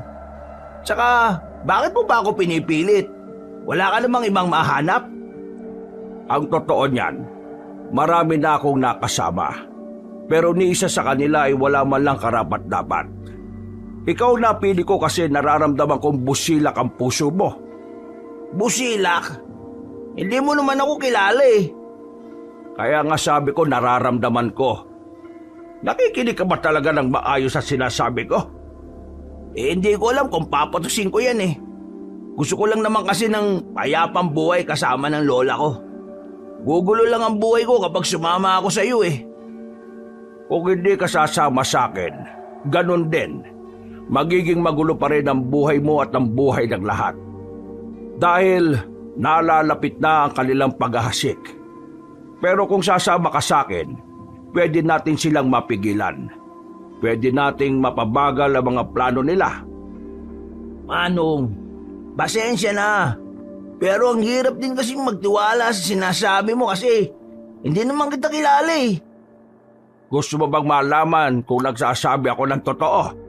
O gusto mo ring malaman kung talaga bang pumapas lang ako ng aswang? Tumayo ang matandang lalaki. May hinila itong baul galing sa ilalim ng papag. Kinuha nito ang isang espada roon. Hinagis nito kay Robin yon. Nasalo naman yon ng binata. Yan ang ginagamit ko sa tuwing lalabas ako. Ito mga nakasabit dito, minsan ko lang niyang gamitin. Ano naman ang meron dito? Pakiramdaman mo. Sabihin mo sa akin kung ano ang nararamdaman mo kapag hawak mo ang espadang yan. Ha? Wala naman. Aray! Anong masasabi mo? Anong meron dyan sa espada na yan? Bakit nakaramdam ako ng parang kuryente? Hindi ito pangkaraniwang espada. Ginagamit lang ito ng mga kagaya ko na kung tawagin ay antingero. Ang antingero ay ang taong gumagamit ng anting-anting. Ang anting-anting naman ay nakakapagbigay ng kakaibang lakas o kapangyarihan sa gumagamit nito at... Sandali. Sinasabi mo bang meron kang kapangyarihan? Sige nga, ipakita mo sa akin. Ang anting-anting ay hindi basta-basta ginagamit kung hindi naman kinakailangan. Wala ka naman pala eh. Baka gawa-gawa lang yan eh. Hindi pa ba sapat na paliwanag yung naramdaman mo sa espada? Bakit hindi mo ulit subukang hawakan? Hindi na nakapagsalita pa si Robin. Sa totoo lang, may parte na rin ng kanyang utak na tila naniniwala sa mga sinasabi ng matanda. Sadyang hindi niya lang talaga alam ang kanyang sasabihin. Bumuntong hininga na lamang ang matandang si Ekong. Napapailing ito. Pero kailangan mo na munang magpagaling. Gusto ko nang umuwi sa amin. Sige. Umuwi ka kung kaya mo. Kung kaya mo lang naman. Sandaling iginalaw ni Robin ang kanyang katawan, pero kaunting galaw lang niya ay nararamdaman na niya agad ng kirot. Bagya pa rin siyang nahihilo. Sa puntong ito, alam niyang tila hindi agad siya makakabalik sa kanilang baryo. Naisip niya agad ng kanyang lola. Sigurado mag-aalala yon kapag hindi siya nakauwi. Sa ayaw at sa gusto mo, dito ka na muna. Gagamutin ko pa ang mga sugat mo. Kapag gumaling ka, ikaw na bahala magdesisyon kung sasama ka sa akin. Pero sana, pag-isipan mo ng maigi. Tumango na lamang si Robin. Mabilis na lumipas sa mga oras. Sumapit na ang kinagabihan. Binalikan siya ni Mang Ekong na may mga dala ng gamot na pamahid. Sobrang hapdi ng mga gamot na yon. Mayak-iyak siya sa sobrang sakit. Parang maiihi siya sa kirot. Tagaktak din ang kanyang pawis. Kailangan mong tisin ng hapde kung gusto mo talagang gumaling ka kagad. Ano bang ginagawa ko? Hindi ba nagtitiis na ako? Ay, mabuti naman. Teka, may tanong lang ako. Ano yon? Wala ka bang anak? Asawa? Pamilya? Biglang umiti na mapait si Mang Ekong. Hindi pa man ito nagsasalita, tila naramdaman na agad ni Robin na hindi saya ang ibig sabihin ng ngiting yon. Bumuntong hininga si Mang Ekong. May kinuha itong pitaka. Inilabas ang dalawang larawan. Larawan ng isang batang babae at ng isang babae na maganda. Anak at asawa mo? Wala ka bang latest na picture nila? Ayan ang huling itsura nila nung huli ko silang makita. Matagal na silang wala. Maraming taon na rin ang nakalipas. Ay, pasensya na. Hindi ko alam eh. Wala ako nung gabi na yon. Umalis ako para sana bilhan ng masarap na pagkain ng anak namin dahil kaarawan niya. Pero na makabalik ako, naabutan ko na lang silang nakahandusay sa sahig. Duguan at wala ng buhay. Sabi ng isa kong pinsan na kasama nila na maswerteng nakaligtas. Inatake sila ng aswang. Nangyari yon dahil sa akin. Dahil sa pagiging manunugis at antigero ko. Kaya hanggang ngayon, hindi ko pa rin napapatawad ang sarili ko. Para bang hanggat hindi ko natatalo mga aswang, hindi matatahimik ang konsensya ko. Yung pala ang dahilan kung bakit mas pinagpatuloy mo ang pagiging manunugis. Yun lang din naman kasi ang natataging paraan para mabigyan ng hustisya ang kamatayan ng magina ko. Wala ka namang kasalanan. Paano mo nasabi? Ako nga ang dahilan kung bakit sila namatay. Ang aswang ang may kasalanan ng lahat at hindi ikaw. Hindi man kita kilala. Pakiramdam ko, ikaw yung tipo ng ama at asawa na gagawin ng lahat para sa pamilya. Siguro nung gabing yun, hindi lang umayon ng panahon para sa'yo. Pero hindi ibig sabihin nun na ikaw ang may kasalanan. Madali lang sigurong sabihin yan para sa'yo kasi hindi naman ikaw ang nakakaramdam. Siguro. Baka nga nasabi ko lang to kasi hindi ko alam ang pakiramdam. Pero para sa akin, wala kang ginawang mali at wala kang kasalanan. Ngumiti na lamang ang matandang si Ekong. Ganon din naman si Robin. Nung gabing yun, pakiramdam ni Robin ay matagal na niyang nakita ang ngiting yun. Pakiramdam niya ay matagal na niyang kilala si Mang Ekong. Dahilan para unti-unti siyang maging komportable. Gumaan ang kanyang pakiramdam. Kinaumagahan, paggising ni Robin, nagtataka siya dahil nagagalo na niya ang katawan niya. Isang araw lang, unti-unti na agad naghilom ang iba niyang mga sugat. Kakaunting kirot na lang din ang nararamdaman niya sa kanyang ulo. Bumangon siya. Nakita niya si Mang Ekong sa labas na naglalaga na ng karne. Sandaling tinapon ng matanda ang sigarilyo nito nang makita siyang nasa pinto. Kaya mo nang tumaya. Pwede ka na palang makauwi. Ituturo mo ba sa akin ang daan? Kung gustong-gusto mo nang makauwi, bakit hindi? Basta yung sinabi ko sa'yo, pag-isipan mo. Bumalik ka na lang dito kapag buo na ang loob mo. Pero bago ka umalis, may mga ipapadala ko sa'yo. At kumain ka na rin muna. Kailangan mo ng lakas. Nang maluto na ang sinasalang ni Mang Ekong, sabay na rin silang kumain. Pagkatapos ay inihatid na rin siya na matanda. Naglakad sila ng halos 20 minutos bago sila nakarating sa kalsada. Yung mga pinadala ko sa'yo, kakainin mo yon para mas madaling maghilom ang ibang mga sugat mo. Pati na rin yung mga lamog. Oh, iwanan na kita. Hintayin mo na lang kung may dadaan na sasakyan. Mang Ekong, Oh, maraming salamat po ay walang anuman. Hindi ko po alam kung bakit ang bait niyo sa akin pero babawi ako balang araw. Hindi ako mabait sa'yo. Kailangan ko lang talaga ng makakasama sa laban ko sa mga aswang. Nang may dumaan na rin jeep, ay agad na nakasakay ang binatang si Robin. Iika-ika pa siyang lumakad pero kaya na niyang kumilos. Halos kalating oras din ang kanyang biyahe at nakarating na rin siya sa bungad ng kanilang baryo. Huminga siya ng malalim. Nag-iisip na siya ng idadahil niya sa kanyang lola. Maya-maya lang ay nakarating na rin siya sa kanilang bahay. Pero nagtataka siya kung bakit wala sa bakura na matanda. Agad naman siyang lumapit sa pintuan. Nakabukas lang yon. Sa hindi malamang dahilan, nakaramdam na lang siya ng kaba. Lalabas na sana siya ng kanilang bakura nang biglang makita niya si Tino. Lumuwag ang kanyang pakiramdam nang masigurong nakaligtas ng maayos ang kanyang kaibigan. Tino! Uy, Robin! Gagi! Ayos ka lang ba? Ang dami mong galos Ano ginawa nila sa'yo? Bakit iika-ika ka maglakad? Saka ako na ikukwento sa'yo, tol. Gusto ko lang malaman kung alam mo ba kung nasaan si Lola. Si Aling Pasita?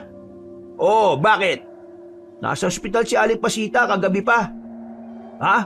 Anong nangyari sa kanya, tol? Pre, baka mabibigla. Kasama si Lola Pasita sa inatake ng aswang. Papunta kasi siya sa istasyon ng pulis kagabi para humingi ng tulong dahil nga hindi ka umuwi. Bigla silang inatake ng aswang Lahat ng nakakasabay nilang maglakad, nakadamay din. Basta, marami silang nasugatan. Sige tol, samahan mo ko. Mabilis silang pumara ng tricycle. Hindi pa man nakakapagpahinga sa mga nangyari sa sarili niya, kagad na rin silang nagtungo sa ospital. Pinuntahan nila ang silid na matanda. Inabutan nila yung natutulog. Ang sabi sa kanila ng doktor ay stable na ang kalagayan ng matanda. Nakahinga naman ng maluwag si Robin. Napaupo na lang siya sa gilid kasama si Tino. Bakit biglang nagkaroon ng aswang dito sa atin, tol?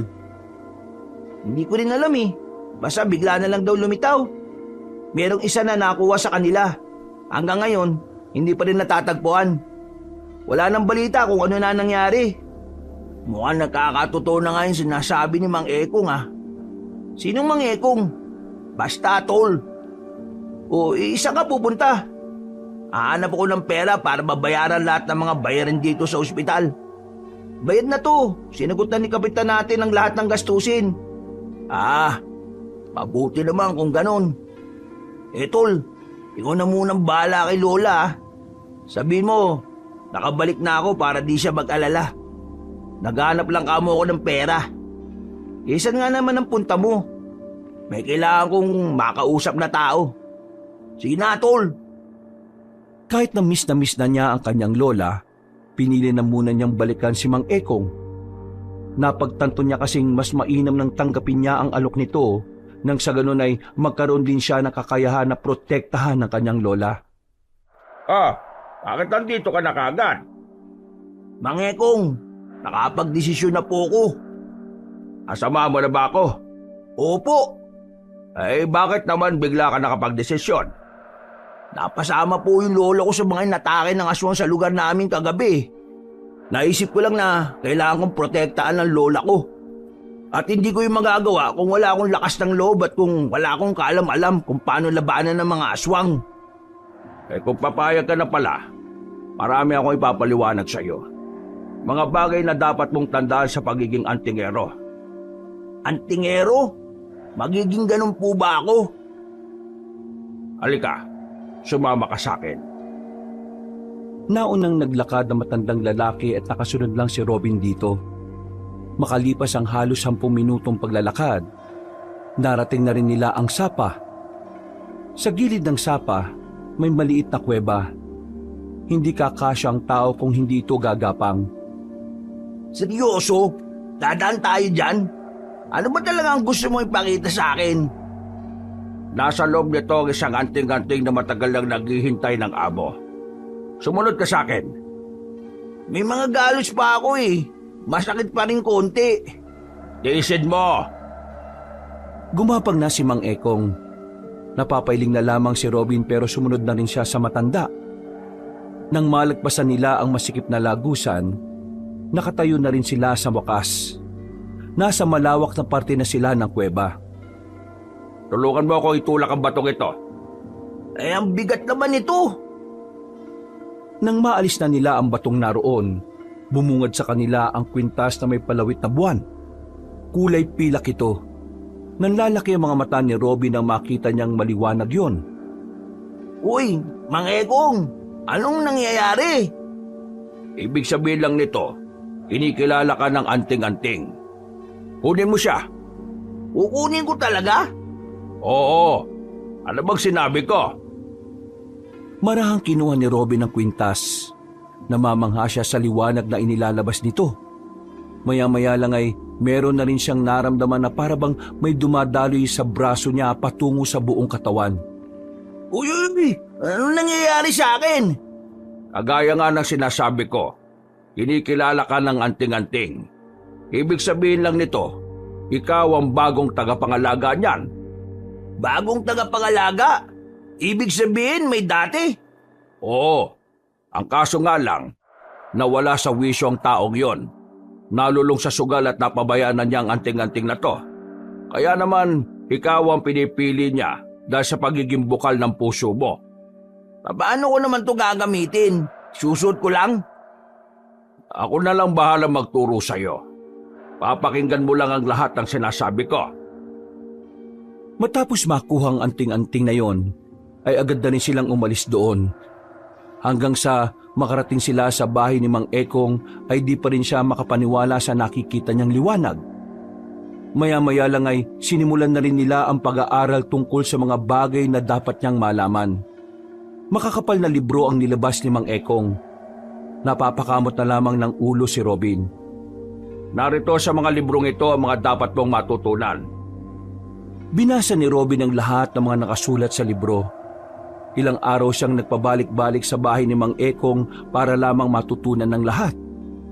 Hindi nagiging madali para sa kanya na kabisaduhin ang lahat ng mga nabasa niya.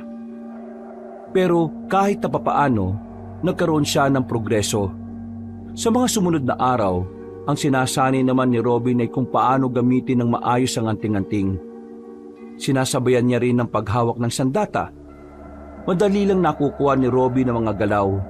Pero ang pagpapalabas ng tunay na lakas ng anting-anting ay hindi niya pa gaanong gamay.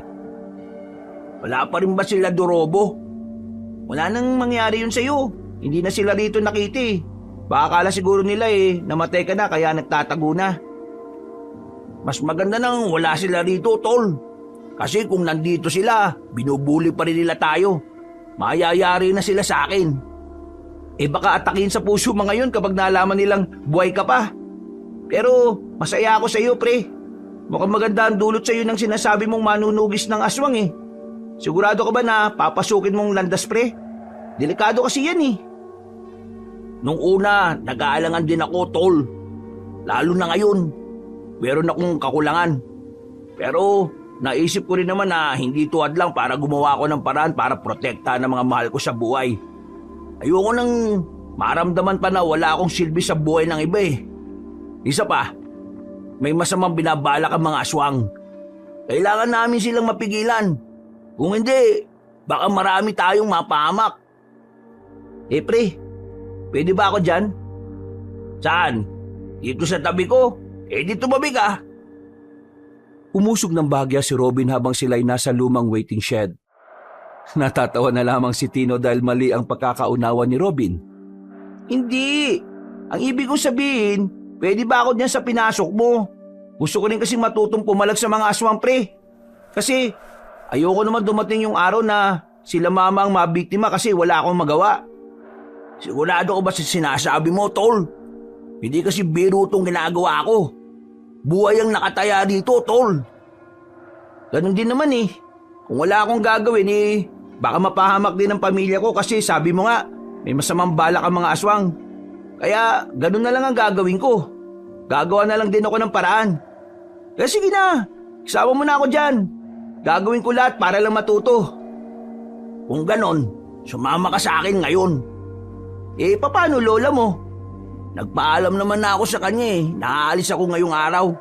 Isa pa, pupunta naman siya mamaya kay Mr. Smith eh. Napapasin ko nga pala, pre. Yung lola mo parang may gusto kay Mr. Smith ah. Hayaan mo silang matatandaan naman na sila eh. Siya nga pala, tol. Anong sabi ni boss sa akin? Ilang araw na akong hindi nakakapasok eh. Sabi niya, naghanap na rin muna siya ng kapalit natin. Bumalik na lang daw tayo kapag ayos na yung mga inaasikaso natin. Eh, mabuti naman kung ganun. Matapos ang usapang yon, ay agad na rin silang bumiyahe. Nang makarating na sila, ay inabutan nila si Mang Ekong na nag-iinsayo gamit ang espada. Napatigil ito na makitang may kasamang ibang tao si Robin. Nagtataka si Mang Ekong na tumitig sa kanila. Kaibigan ko, siya lang yung nakakalam ng lahat ng ginagawa ko rito. Gusto niyang sumali sa ginagawa ko. Pwede ba siya? Magandang hapon po. Ako po si Tino. Agaya ni Robin, meron din akong pamilya na gustong protektahan. Gusto ko po sana na sumali para magkaroon ako ng kaalaman kung paano kakalabanin yung mga aswang na yon. Gusto mo sumali? Bakit? Tayo mo bang magsakripisyo para sa iba at hindi lang para sa pamilya mo? Para ho sa iba? Baka akala mo na ang pagiging manunugis o antingero para lang maprotektahan mo ang pamilya mo. Ito ay para mapigilan ang mga aswang para maprotektahan naman ang nakararami. Ngayon, gusto kong ulitin ang tanong ko sa iyo. Kaya mo bang mamatay para sa iba? Sandaling napaisip si Tino. Hindi nito inaasahan ang tanong na yon. Kaya nung una, hindi rin nito alam ang isasagot. Inakbayan siya ni Robin. Tumingin ito nang nakangiti sa kanya. Pamilya rin ang una kong inspirasyon kaya ako ito pinasok.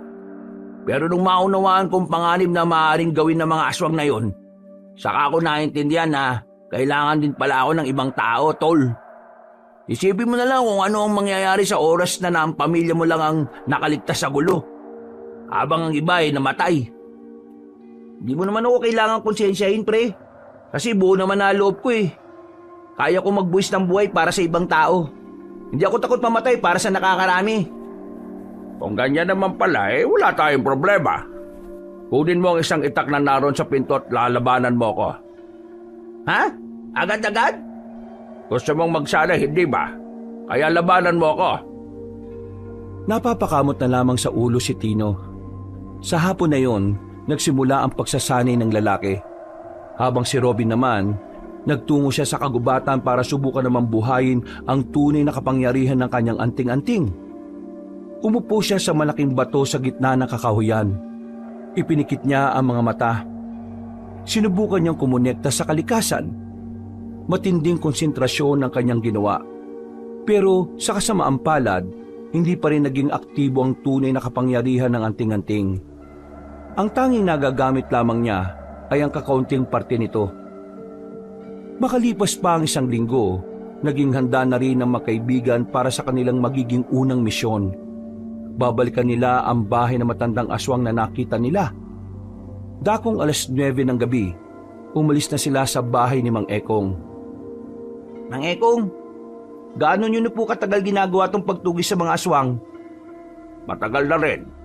Wala pa nung binata ako. Ito na rin pala ang naging buhay ninyo? Kaya pala sanay na rin kayo no? Tol, malapit na tayo. Manda ka na. Natanaw na rin nila ang nag-iisang bahay sa gitna ng kagubatan. May malakas na lampara doon kaya kahit na nasa malayo sila, ay kitang-kita nila ito. Hinugutan nila ang kanilang mga sandata. Nang ilang metro na lang ang kanilang distansya, nagtago na muna sila para magmasid. Mang Ekong, ano yung hawak ninyo? Langis. Dito natin malalaman kung may aswang sa paligid. May aswang ba rito? Hindi kumukulo ang langis eh. Ibig sabihin wala. Tara na. Nauna nang lumabas na pinagtataguan si Mang Ekong. Lumapit sila sa bahay. Napapatakip na lamang sila ng ilong dahil sa mga naaamoy nilang masangsang. Para bang mga nabubulok na daga. Dito namin nakita yung matandang lalaki. Diyan sa mismong lamesa na yan. Diyan niya nilagay yung hita ng tao. Liitimong aswang ang narito. Sa katunayan, hindi lang siya basta aswang. Malakas ang kutob ko na kakaibang aswang siya. Anong ibig niyong sabihin? Nararamdaman ng anting-anting ko na hindi siya pangkaraniwan. Itong mga ginagawa niya, parang libangan niya lang. Kailangan natin siyang paghandaan. Hintayin ba natin siyang dumating? Oo, kailangan natin siyang paslangin. Lalo na't malaki siyang banta sa buhay ng mga tao. Nung mga oras na yon, bumalik na muna sila Robin. Nagtago na muna sila at hinintay ang matandang aswang na magpakita sa kanila. Pero sa halip na ang matandang yon ang kanilang makita, ang mga dumating ay mga lalaking nakaitim. Ang mga aswang na inaakala nilang mga kulto. Manda kayo, bibiglain natin sila. Kaya ba natin yan? 6 lang yan, tol. Kayang-kaya yan. Sumenya si Mang Ekong. Pagkabilang nila ng 3, agad silang lumabas at inatake ang mga aswang na nasa bakuran. Nagulat ang mga yon. Agad na umilag pero dahil sa bilis nila, tinamaan agad ng 3 aswang. Samantala, ang mga natitira naman ay mabilis na nakadistansya. Nag-iisa tayo. Bahala na muna kayo sa mga sarili ninyo. Bahala talaga? Tol, ngayon na! Hinawakan ni Robin ang kanyang anting-anting. Pumikit siya ng 5 segundo. Pagdilat niya, ay nararamdaman na niya ang kakaibang enerhiya sa kanyang buong sistema. Mabilis niyang nilapitan ang katapat niyang aswang. Sinubukan siya nitong patamaan ng mahahaba nitong kuko pero hindi yun nagtagumpay. Nang makakuha naman ng tamang pagkakataon si Robin, agad niyang hinataw ng espada ang tagiliran ng aswang. Pagdistansya nito ay nilapitan niya ulit at saka itinarak ang espada sa dibdib nito. Matapos siyang paslangin ng kanyang kaharap, nakita niyang napaslang na rin ni Tino ang kalaban nito. Si Mang Ekong naman ay ganun din. Sus! Sisiw lang naman pala to, Mang Ekong! Huwag ka masyado matuwa. Itong mga nakalaban natin ay wala pa sa kalingkingan ng mga malalakas na aswang. Tama si Mang Ekong. Kung natatandaan mo yung mga nabasa mo sa libro, ang mga tiktik ang pinakamababang uri ng aswang, tol. Tiktik pa lang ang mga ito. Saka ka matuwa kapag nakapatay ka na ng gabunan. Ano naman ang gagawin natin ngayon? Mukhang nakaramdam ang sinasabi niyong matanda na narito. Kaya susunugin na lang natin ang bahay na ito. Sumang-ayon naman ang 2 binata. Mga ilang sandali lang ay siniliban na nila ang bahay. Kasamang nasunog doon ng mga nakaimbak na katawan ng tao. Pati na rin ang ilang kagamitan na di umano ay ginagamit sa pangyayanggaw. Puntahan naman natin yung sinasabi niyo kung saan niyo nakita yung parada ng aswang. Diretsuin lang natin tong daan na to. May makikita tayong kalsada dyan. Tinumbok nila ang direksyon na sinasabi ni Robin. Ilang minuto lang, narating na nga nila ang kalsada. Pero sa pagkakataong ito, ay wala naman silang nakitang kahit na ano. Walang aswang, walang kahit kaunting bakas. Kaya ang ginawa nila, naglakad-lakad pa sila sa lugar na yon. Inabot na sila ng 2 oras. Wala pa rin silang napala. Umuwi na muna sila sa gilid. Nanigarilyo na muna si Mang Ekong habang ang 2 binata naman ay inilabas muna ang baon nilang suman. Nakakagutom din pala tong ganitong trabaho no? Mas magandang nagugutom ka pa. Kesa naman hindi mo na maranasan magutom kasi patay ka na. Mang Ekong, baka matakot si Tino sa sinasabi nyo ha? Hindi matatakot yan. Ang galing nga niya kanina eh. Talaga? Magaling ako? Oo, magaling ka. Nagamit mo agad ang mga itinuro ko sa'yo. Pero huwag ka masyadong emosyonal kapag nakikipaglabang ka ha. Doon ka pwedeng madali. Nakakabanis kasi yung mga aswang kanini. Ang baho ng hininga, nakatapat pa sa mukha ko. Mang Ekong, sa tingin mo, gaano karaming aswang ang makakalaban natin? Marami. Magkakaibang angkan. Pero sa pagkakaalam ko, isa lang naman ang pinuno nila. Hindi naman sa naduduwag ako pero kakayanin ba natin sila? Hanggat nasa atin ang anting-anting, walang problema. Paano naman ako? Wala naman akong anting-anting. Kakayanin mo yan. Kailangan mo lang masanay. Pero dapat handa ka rin kapag namatay ka na. Ito talaga si Mang Ekong, lagi akong tinatakot. Napangisi na lang ang matandang lalaki kay Tino.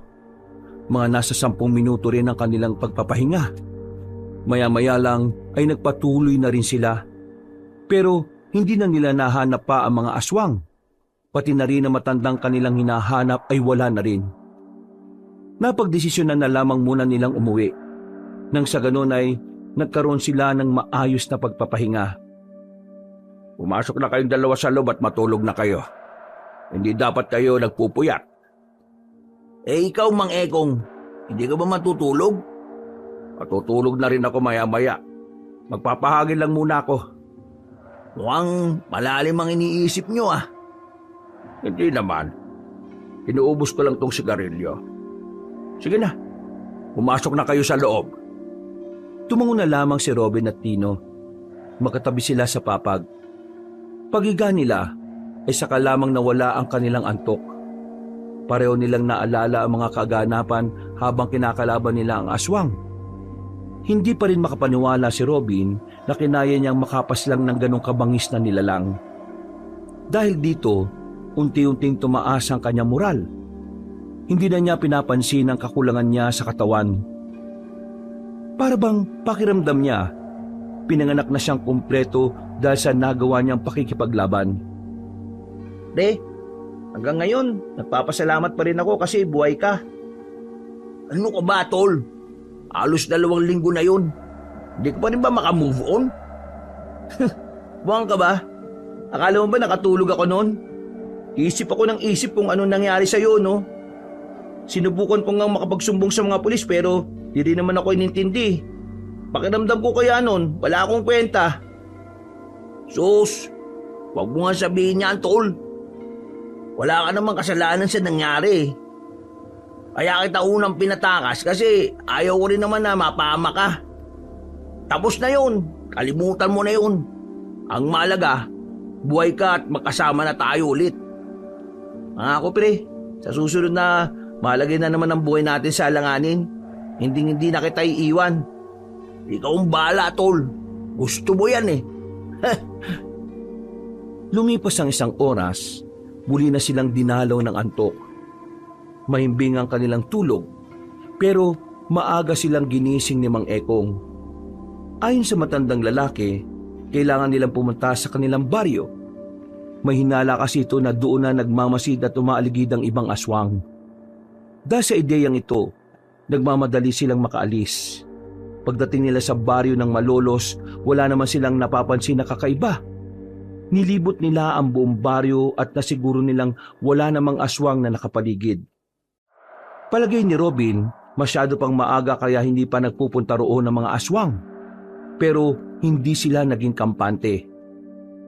Mga Ekong, doon na muna tayo sa bahay namin para patimplan man lang kita ng masarap na tableya ng lola ko. Hindi ba nakakaya sa lola mo? Baka mamaya masungit ang lola mo Hindi naman yun masugit. Sa katunayan, pala kaibigan ng lola ko. Okay, sige. Mas maganda nga yan.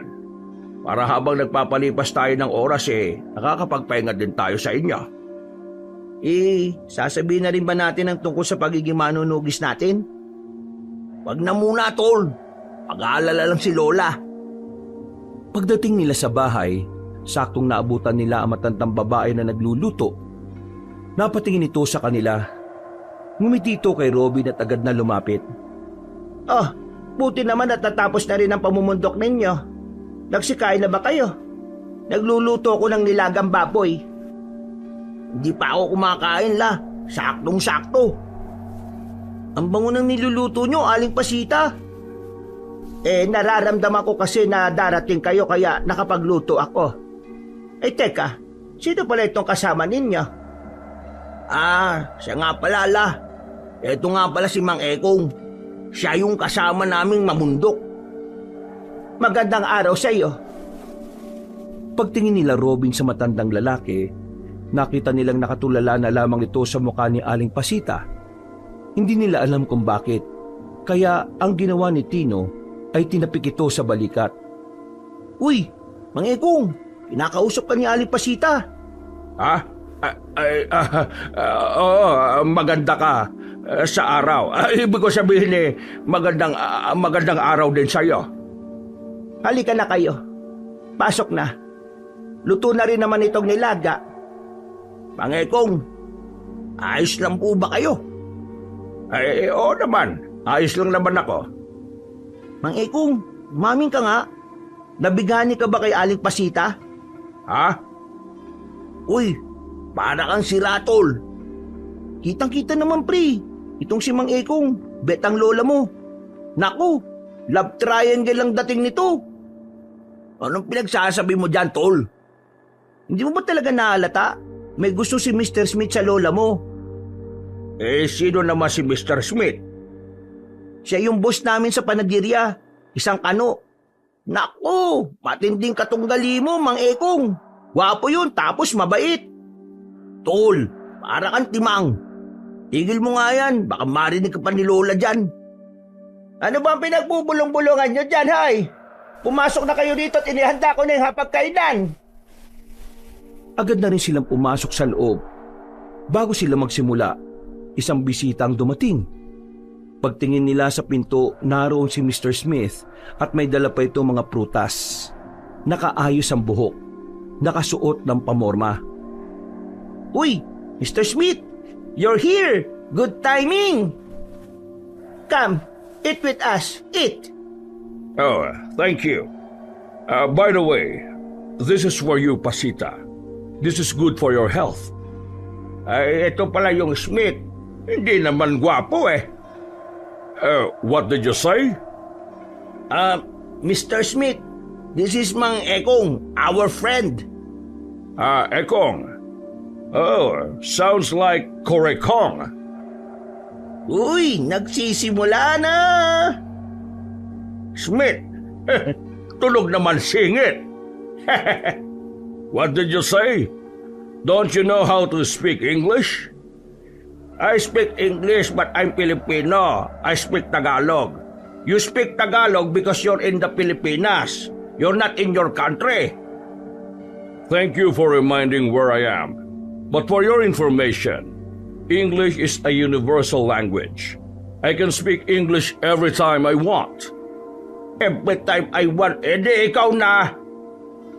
Mang Ekong, bakit ka ba nakikipagsagutan?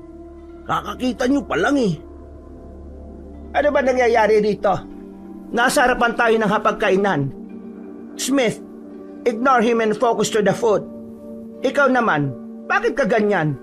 Huwag ganyan. Napapailing naman si Mang Ekong. Sa puntong ito, naging malinaw na para kay Robin na talagang ang natitipuhan na matandang lalaki ang kanyang lola. Napapakamot na lamang siya sa kanyang ulo. Batid niya na magiging magulo ang buhay niya kapag nagsama si Mr. Smith at si Mang Ekong. Napabuntong hininga na lamang si Robin, pero buti na lamang ay natahimik na rin ang dalawa.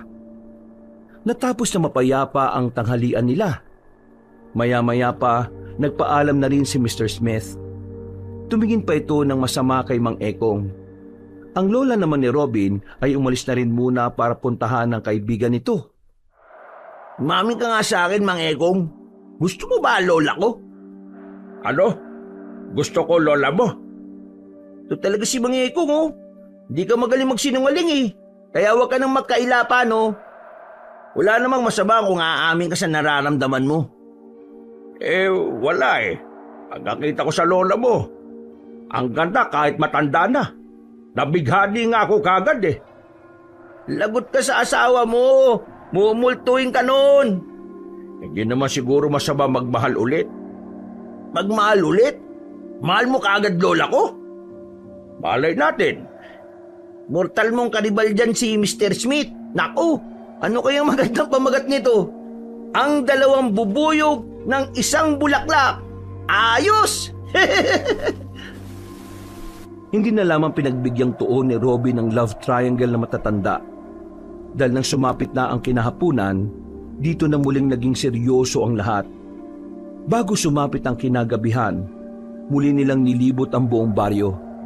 Nagmasid-masid sila sa mga taong naroroon.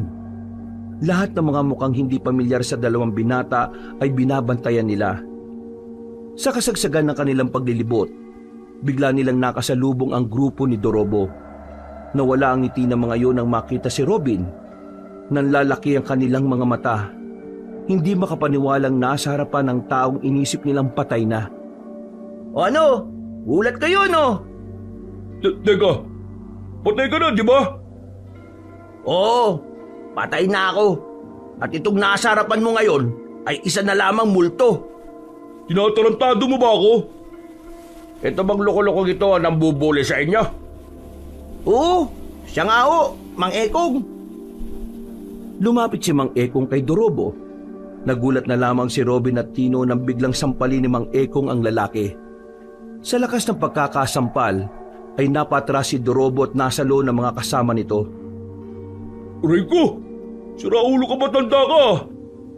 Sinintok ni Dorobo si Mang Ekong, pero nagawa lang itong ilaga na matandang manunugis.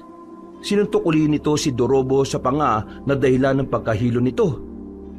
Hindi mo na mabubuli itong dalawang to. Yan ang tandaan mo. Tatandaan ko ang araw na to. May araw ka rin sa akin, tanda. Pati ikaw, Robin. Tutuluyan kitang burahin sa mundong ito. Kung nabuhay ka sa ginawa namin, sa puntong ito hindi na. Sisiguraduhin ko yan. Hindi na ako natatakot sa mga sinasabi mo. Kaya kung ayaw mo mabugbog ka ng matandang nasa harapan mo, umalis na lang kayo. Masama ang tingin sa kanya ni Dorobo. Pero umalis na lang din ang mga yon kaysa masaktan pa si Mang Ekong. Sa ginawang yon ng matandang lalaki ay bumilibang dalawang binata. Ngayon lang sila nakakita na matanda na ganun kalakas ang suntok. Matagal-tagal na rin akong hindi nakasuntok ah. Masaya pala. Natatawa na lamang ito. Maya-maya pa pinagpatuloy na rin nila ang kanilang paglilibot. Nang mapadaan sila sa isang abandonadong simbahan sa bandang dulo ng baryo Malolos, hindi kumukulo ang langis na dala. Pero nagiging aktibo ang daladala nilang mga anting-anting. Isang matibay na senyales na sa lugar na yon may negatibong enerhiya. Sandali lang. Bakit ho? May kakaibang presensya rito sa lumang simbahan na ito na hindi kayang maramdaman ng langis. Kumanda kayo. Malakas to. Anong klaseng aswang ba yan? Gabunan. Lakas loob silang pumasok sa simbahan. Bumungad sa kanila ang loob na tila nilalamon na ng mga halamang gumagapang. Ang mga pader, kitang-kita ang kalumaan. Sa bandang harapan naman ng altar, naroon ang isang matandang lalaki. Nakaupo ito. Nang maramdaman sila, ay agad na itong lumingon sa kanila. Tinutukan pa ni Tino ng ilaw ang matandang lalaki. Dito nila nalaman na matandang yun pala ang matandang nakita nila sa mabahong bahay. Nagsimula ng kilabutan si Robin sa hindi niya malamang dahilan. Kahit na gumagana ang anting-anting, namamayani pa rin sa kanya ang kakaibang takot. Magandang gabi sa inyo. Mabuti naman at napadalo kayo sa tahanan ng Diyos. Bakit hindi niyo ako samahan magdasal, mga kaibigan? Saan ka kumuha ng lakas ng loob para humarap sa Diyos? Diyos? Diyos ba ang ribultong yon? Simento lang yan na inukit. Ikaw ba ang pinuno ng mga aswang? Pinuno? Ha! Mali yata ang pagkakakilala mo sa akin. O baka sadyang hindi mo ako kilala. Kung ganon, sino ka ba? Hindi ako ang pinuno nila. Ako ang kanilang Panginoon. Panginoon? Sinasabi mo bang ikaw ang pinakamalakas? Depende. Kung gusto mong malaman, bakit hindi mo ako subukan? Pwede naman. Simulan na natin ngayon. Pero hindi dito. bilang paggalang na rin sa sinasamba niyong ribulto.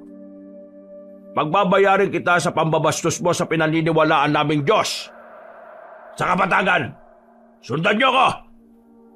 Lumundag na mataas sa matandang aswang papunta sa malaking bintana.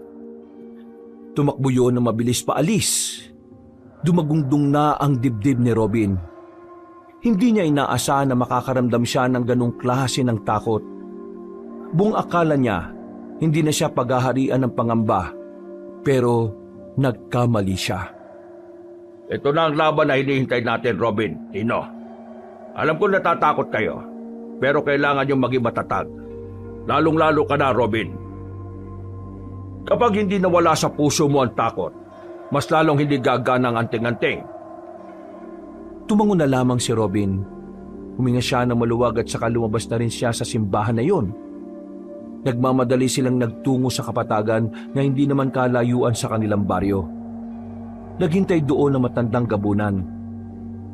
Bago tayo maglaban, gusto ko munang sabihin ang pangalan ko. Para kapag namatay kayo, alam niyo kung sino ang pumaslang sa inyo. Ako nga pala si Garing. Wala kaming pakialam! Mukhang malakas ang loob mo, bata. Alam mo ba kung bakit hindi ko na kayo hinabol nung gabing yon? Kasi, inisip ko na wala namang kayong kwenta. Lalong-lalo ka na. Pero ngayong nandito ka, wala ka ng kabilang braso. May lakas ka palang loob na talaga sumama sa ganitong uri ng laban? Kabila lang naman ang wala sa akin. Meron pa akong isa. At hindi naman ito nakakadlang para pigilan ng masasama mong balak. Sige, tingnan natin kung ano magagawa ng antingerong bagito na may kulang pa sa katawan. Padaldal ka rin, ano? Simulan na natin to! Teka. Kailangan pa ba ako dito? Agad na pinagganan ni Robin at Mang Ekong ang kanilang anting-anting. Umilaw ang mga yon at saka nagkaroon sila ng kakaibang bilis. Sabay nilang inatake ang matandang si Garing. Pero nagawa nitong ilaga ng unang atake nila. Tinatawanan lang sila nito. Tila nilalaro lang ang laban na yon. Iyan na ba ang kapangyarihan ng anting-anting nyo? Palahimik ka! Nagsisimula pa lang tayo! Muling inato ni Mang Ekong ng espada ang kanilang kalaban. Pero nakaiwas pa rin yon. Hindi naman nagpahuli si Robin. Tumalon ito na mataas. Nakakuha ito ng tamang pagkakataon. Tinamaan niya ng espada ang tagiliran ni Mang Garing. Pero wala yung talab. Hindi man lang yun nasaktan. Ako naman! Kinabigla ni Mang Ekong ang pagsulpot na matandang aswang sa gilid niya. Nahawakan ng kanyang kamay. Naagaw ang espada at sinuntok siya ng malakas sa sikmura. Tumilapon si Mang Ekong.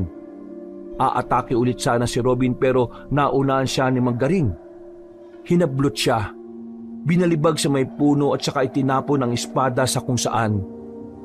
Kinabahan naman si Tino nang tumingin sa kanya ang gabunan. Ikaw na ang susunod na mababalian ng buto!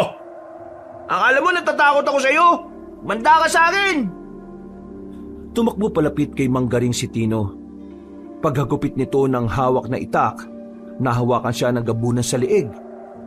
Pwersado siyang binalibag nito sa lapag. Dahilan para hindi agad makatayo ang binata. Hindi pa ako nagsiseryoso pero lahat kayo nakahiga na. Paano nyo ako mabibigyan ng magandang laban kung ganyan kayo? Huwag kang magpakampante. Wala pa tayo sa kalahati ng laban. Muling ginamit ni Mang Ekong ang anting-anting. Sa kanyang kakaibang bilis at lakas, nagawa niyang makalapit at makapagpadapo ng malakas na suntok. Tinamaan niya sa panga si Mang Garing. Sa lakas ng suntok ay bumalandra ito. Sa pagkakataong yon, naramdaman ng gabunan ng lakas ni Mang Ekong. Pagtayo nito, inayos-ayos pa nito ang panga. Ha? Hindi na masama ha? Malakas ka rin naman pala eh. Ang dami mong satsat! Gamit ang kaliwang kamao, sinuntok din ni Robin ang matandang gabunan. Tinamaan niya naman yon sa tagiliran. Dahilan para sumuka ng dugo ang kanilang kalaban. Hindi pa nakontento si Mang Ekong at Robin. Sabay nilang inatake ang aswang habang hindi pa ito nakaka-recover. Tadyak, sipa at siko ang binigay nila sa gabunan. Bugbog ang inabot ni Mang Garing. Napalood na nga ang isang tuhod nito. Magaling! Magaling! Mahusay kayong dalawa. Ngayon ko na lang ulit naranasang mabugbog sa haba ng pananatili ko rito sa mundo. Ngayon, nakakasiguro na ako mabibigyan niyo nga ako ng magandang laban. Umitim ang lahat ng katawan ni Mang Garing. Humaba naman ang buhok nito at naging kulay puti. Naging maskulado ang katawan. Kumuba ang likuran pero bahagyang tumangkad. Robin, maganda ka. Yan ang tunay niyang anyo. Andang-anda na po ako. Muling umilaw ang kanilang anting-anting. Ramdam na ni Robin ang enerhiyang dumadaloy sa kanyang mga ugat. Maya-maya pa, nagpatuloy na nga ang laban. Umatake ang gabunan. Sa sandaling ito, naramdaman nila na mas lumalakas ito kumpara kanina. Tila nawala ng saysay ang bugbog na ginawa nila dahil muli itong lumakas. Ayan na! Hindi na nabantayan pa ni Robin ang galaw ng kanilang kalaban. Naramdaman na lamang nila ang mabigat na kamao sa kanyang tagiliran. Dahilan para mamilipit siya sa sakit. Buti na lang talaga, suot niya ang anting-anting kaya nagagawa niya pang makabangon. Agad na dumistansya si Robin. Bigla na lang siyang hiningal ng dahil sa nangyayari. Habang si Mang Ekong naman, sinusubukang patamaan ang kanilang kalaban. Ang kaso nga lang, tila kalkulado na ni Mang Garing ang kanilang mga galaw. Pahihirapan ko kayo hanggang sa magmakawa na kayo para sa mga buhay ninyo! Nahuli ni Mang Garing si Mang Ekong. Pagsuntok ng gabunan sa balakang ni Mang Ekong ay narinig nila ang paglagutok ng buto. Napasigaw na lamang si Mang Ekong. Bumagsak agad ito sa lapag at ininda ang pagkabali ng kanyang balakang. Ano? Matanda ka na nga! Kaunting sagi lang nabalian ka na. Mukhang wala naman ako mapapala sa'yo Kailangan ko na yatang ito ng atensyon ko sa lalaking ito. Humarap si Mang Garing kay Robin. Naramdaman ni Robin ang nabubuhay na kaba sa kanyang dibdib. Pero pinipilit niyang alisin yon sa kanyang kalooban. Muli siyang nagsagawa ng matinding konsentrasyon. Hanggang sa mga oras na yon, kakaunting parte pa lang ng anting-anting ang nagagamit niya. Hindi niya pa rin nailalabas ang pinakakapangyarihan nito. Paglingon ni Robin sa kanan niya, nakita niyang naroon na bigla ang kalaban niya. Alerto siya sa mga sandaling ito, kaya matagumpay niyang naiwasan ang suntok ni Mang Garing. Pero hindi siya naging kampante. Pinag-aralan niya ang bawat galaw ng gabunan. Pero nahihirapan pa rin siya. Pabago-bago kasi ang estilo ni Mang Garing. Wala ka na bang ibang gagawin kundi umiwas? Mag-iingat ka, Robin! Nababasa niya ang mga galaw mo! Si Robin naman ang umatake. Magkakasunod na suntok ang kanyang ginawa pero tinatawanan lang siya ni Mang Garing. Umiilag-ilag lang din ito sa kanya. Kaya ang ginawa ni Robin, bigla na lamang siyang huminto. Nagtaka naman ng gabunan kung bakit. Nang mawala sa depensa si Mang Garing, saka siya lumapit ulit. Naging matagumpay ang pagsira niya sa konsentrasyon ng kanyang kalaban. Isang malakas na suntok ang kanyang ginawa. Pinadapo niya yun sa dibdib ni Mang Garing. Yun ang naging dahilan kung bakit napagtanto ni Robin na kaya niyang talunin ang aswang na yon. Nakita niya kasing nasaktan si Mang Garing sa ginawa niya. Anong problema? Bakit bigla ka yatang nagseryoso? Hindi ba masakit ang ginawa ko? Gusto mo bang dagdagan ko? Eto pa! Hindi nakailag si Mang Garing sa sunod niyang suntok. Tinamaan niya sa kaliwang panga ang gabunan. Tumilapon yun at bumulandra. Isang kamay lang ang panunto ko pero siguradong mabubura ka sa mundo. Bumangon si Mang Garing. Inayos-ayos nito ang panga nito. Bagya itong nawawala ng balanse dahil sa ginawa ni Robin. Pero ang ipinagtataka ng binata ay kung bakit nagagawa pa rin tumawa ng matandang gabunan. Bakit? Ano nakakatuwa? Natatawa ako, alam mo kung bakit? Kasi napagtanto ko na yun na pala ang pinakamalakas mong atake. Sa sinabing yun ni Robin, tila nagkaroon din siya ng pagkabahala. Napagtanto niya rin na parang hindi na niya kayang gumawa pa ng mas malakas na suntok. At dahil doon, tila nagkaroon na naman siya ng pag-aalinlangan. Sa isang iglap, nabago ang kanyang moral. Buhay pa rin ako kahit yun ang pinakamalakas mo. Alam mo ba ang ibig sabihin nun? Kahit malakas ang suntok mo, hindi ako mamamatay. Ibig sabihin lang nito, mahina ka pa rin. Huwag kang makikinig sa kanya, Robin. Sinisira lang niya ang mentalidad mo. Ginugulo ka niya. Mag-focus ka. Huwag kang magpapadala sa mga sinasabi niya. Kahit anong gawin mo, isa ka pa rin nilalang na may kulang sa katawan. Kaya kahit na kailan, hindi mo matatalo ang mga nilalang na kompleto. Huwag ka mag-alala. Puputulin ko na rin ang kabilang braso mo para pantay na. Total, wala rin namang silbi yan. Manahimik ka! Di ako naniniwala sa mga sinasabi mo.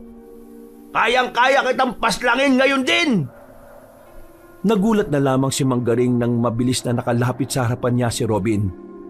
Isang malakas na suntok na naman ang pinakawala ng binata. Sa puntong ito, napahiga na si Manggaring, namimilipit sa sakit. Si Robin naman, agad na kinuha ang espada ni Mang Ekong. Sa puntong ito, handa sana niyang tapusin ng kanyang kalaban, ang kaso nga lang, isang putok ng baril ang narinig nila. Tinamaan ng bala si Robin, at ang balang yon ay nanggaling mula kay Dorobo na nasa gilid. Sa balikat ni Robin bumaon ang balang yon, dahilan para mawalan siya ng porma. Sinabi ko naman sa'yo, di ba? Makakabawi rin ako sa'yo. Pero uunahin muna kita kasi visit na visit ako sa'yo. Itigil mo na to. Hindi mo alam ang ginagawa mo.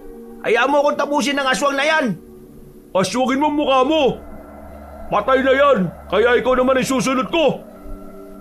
Hindi ito tungkol sa idwaan nating dalawa. Tungkol ito sa kapayapaan ng lahat. Umalis ka dyan. Wala akong pakialam sa sinasabi mo. Papatay na kita ngayon. Nang idikit na ni Dorobo ang daliri sa gatilyo, naramdaman na lamang nito na bumangon si Manggaring sa likuran. Akmang sasakmalin sana si Dorobo pero mabilis itong tinulak ni Robin. Kaya ang nangyari, si Robin ang nadali ng kagat. Natapyas ang kaliwang balikat niya, habang ang kanang balikat naman ay may tama naman ng bala. Sa mga pagkakataong ito, bumaliktad na naman ang ihip ng hangin. Nakabangon muli si Manggaring. Tila bigla itong nabuhayan. Ikaw, anong pangalan mo?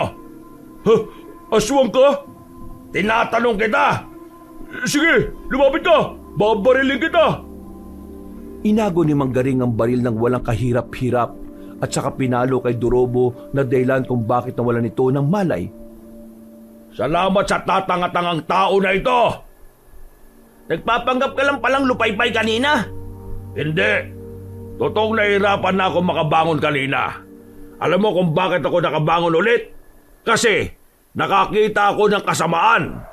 Yun ang nagpapalakas sa akin. Magsasalita pa sana si Robin nang biglang lumusob na sa kanya ang matandang si Garing. Kahit gegewang-gewang ay malakas pa rin ang suntok na pinamalas nito sa kanya. Tumilapon na naman si Robin. Sa mga oras na ito, ang binata naman ang hirap nang makatayo. Oras na yata para tapusin kita. Lalaking putulang kanang braso. Kinuha nito ang espada sa lapag. Nang makita yun ni Mang Ekong ay nagsisigaw ito sa galit. Pero wala itong magawa. Kapag sinusubukan itong tumayo, sumasakit lalo ang balakang niya. Dahilan para muli na naman itong matumba. Robin! Umiiyak na yung matandang yun, oh! Alam niya kasing ngayon na ang huling sandali mo sa mundo. Yun ang akala mo. Anong pinagsasabi mo? Hindi mo ba nakikita? Wala ka na magawa? Sumilay ang nakakalokong ngiti ni Robin. Muli, lumiwanag ang anting-anting niya. Pero mas malakas ang liwanag na inilabas nito sa pagkakataong ito. Nang mawala na ang liwanag, nagulat na lamang si Manggaring nang makatayo na ulit si Robin. Sa wakas, naintindihan ko na rin kung ano ang tunay na lakas ng anting-anting ko. Kailangan ko lang pala talagang maniwala na kaya ko. Ha? Paano nga? Hindi na nagsayang ng pagkakataon si Robin. Ginamitan niya ang kapangyarihan ng anting-anting. Umilaw ang kanyang mga mata. Nagkaroon naman ng kuryente ang kanyang kaliwang kamao. Nang isuntok niya yon kay Manggaring, nagtunugan ang mga buto nito. Isang suntok lang ang ginawa niya pero namuti na ang mata ng gabunan.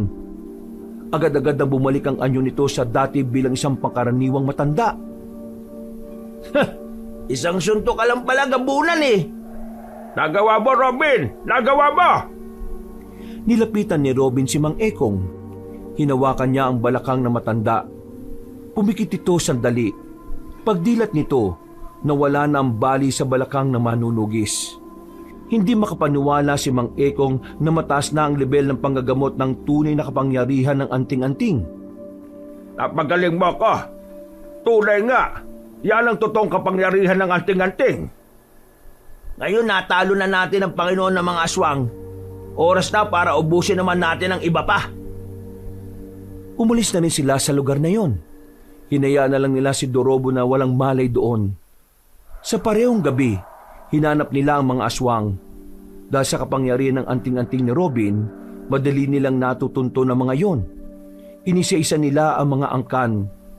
Inabot na sila na madaling araw kakapas lang sa mga yon.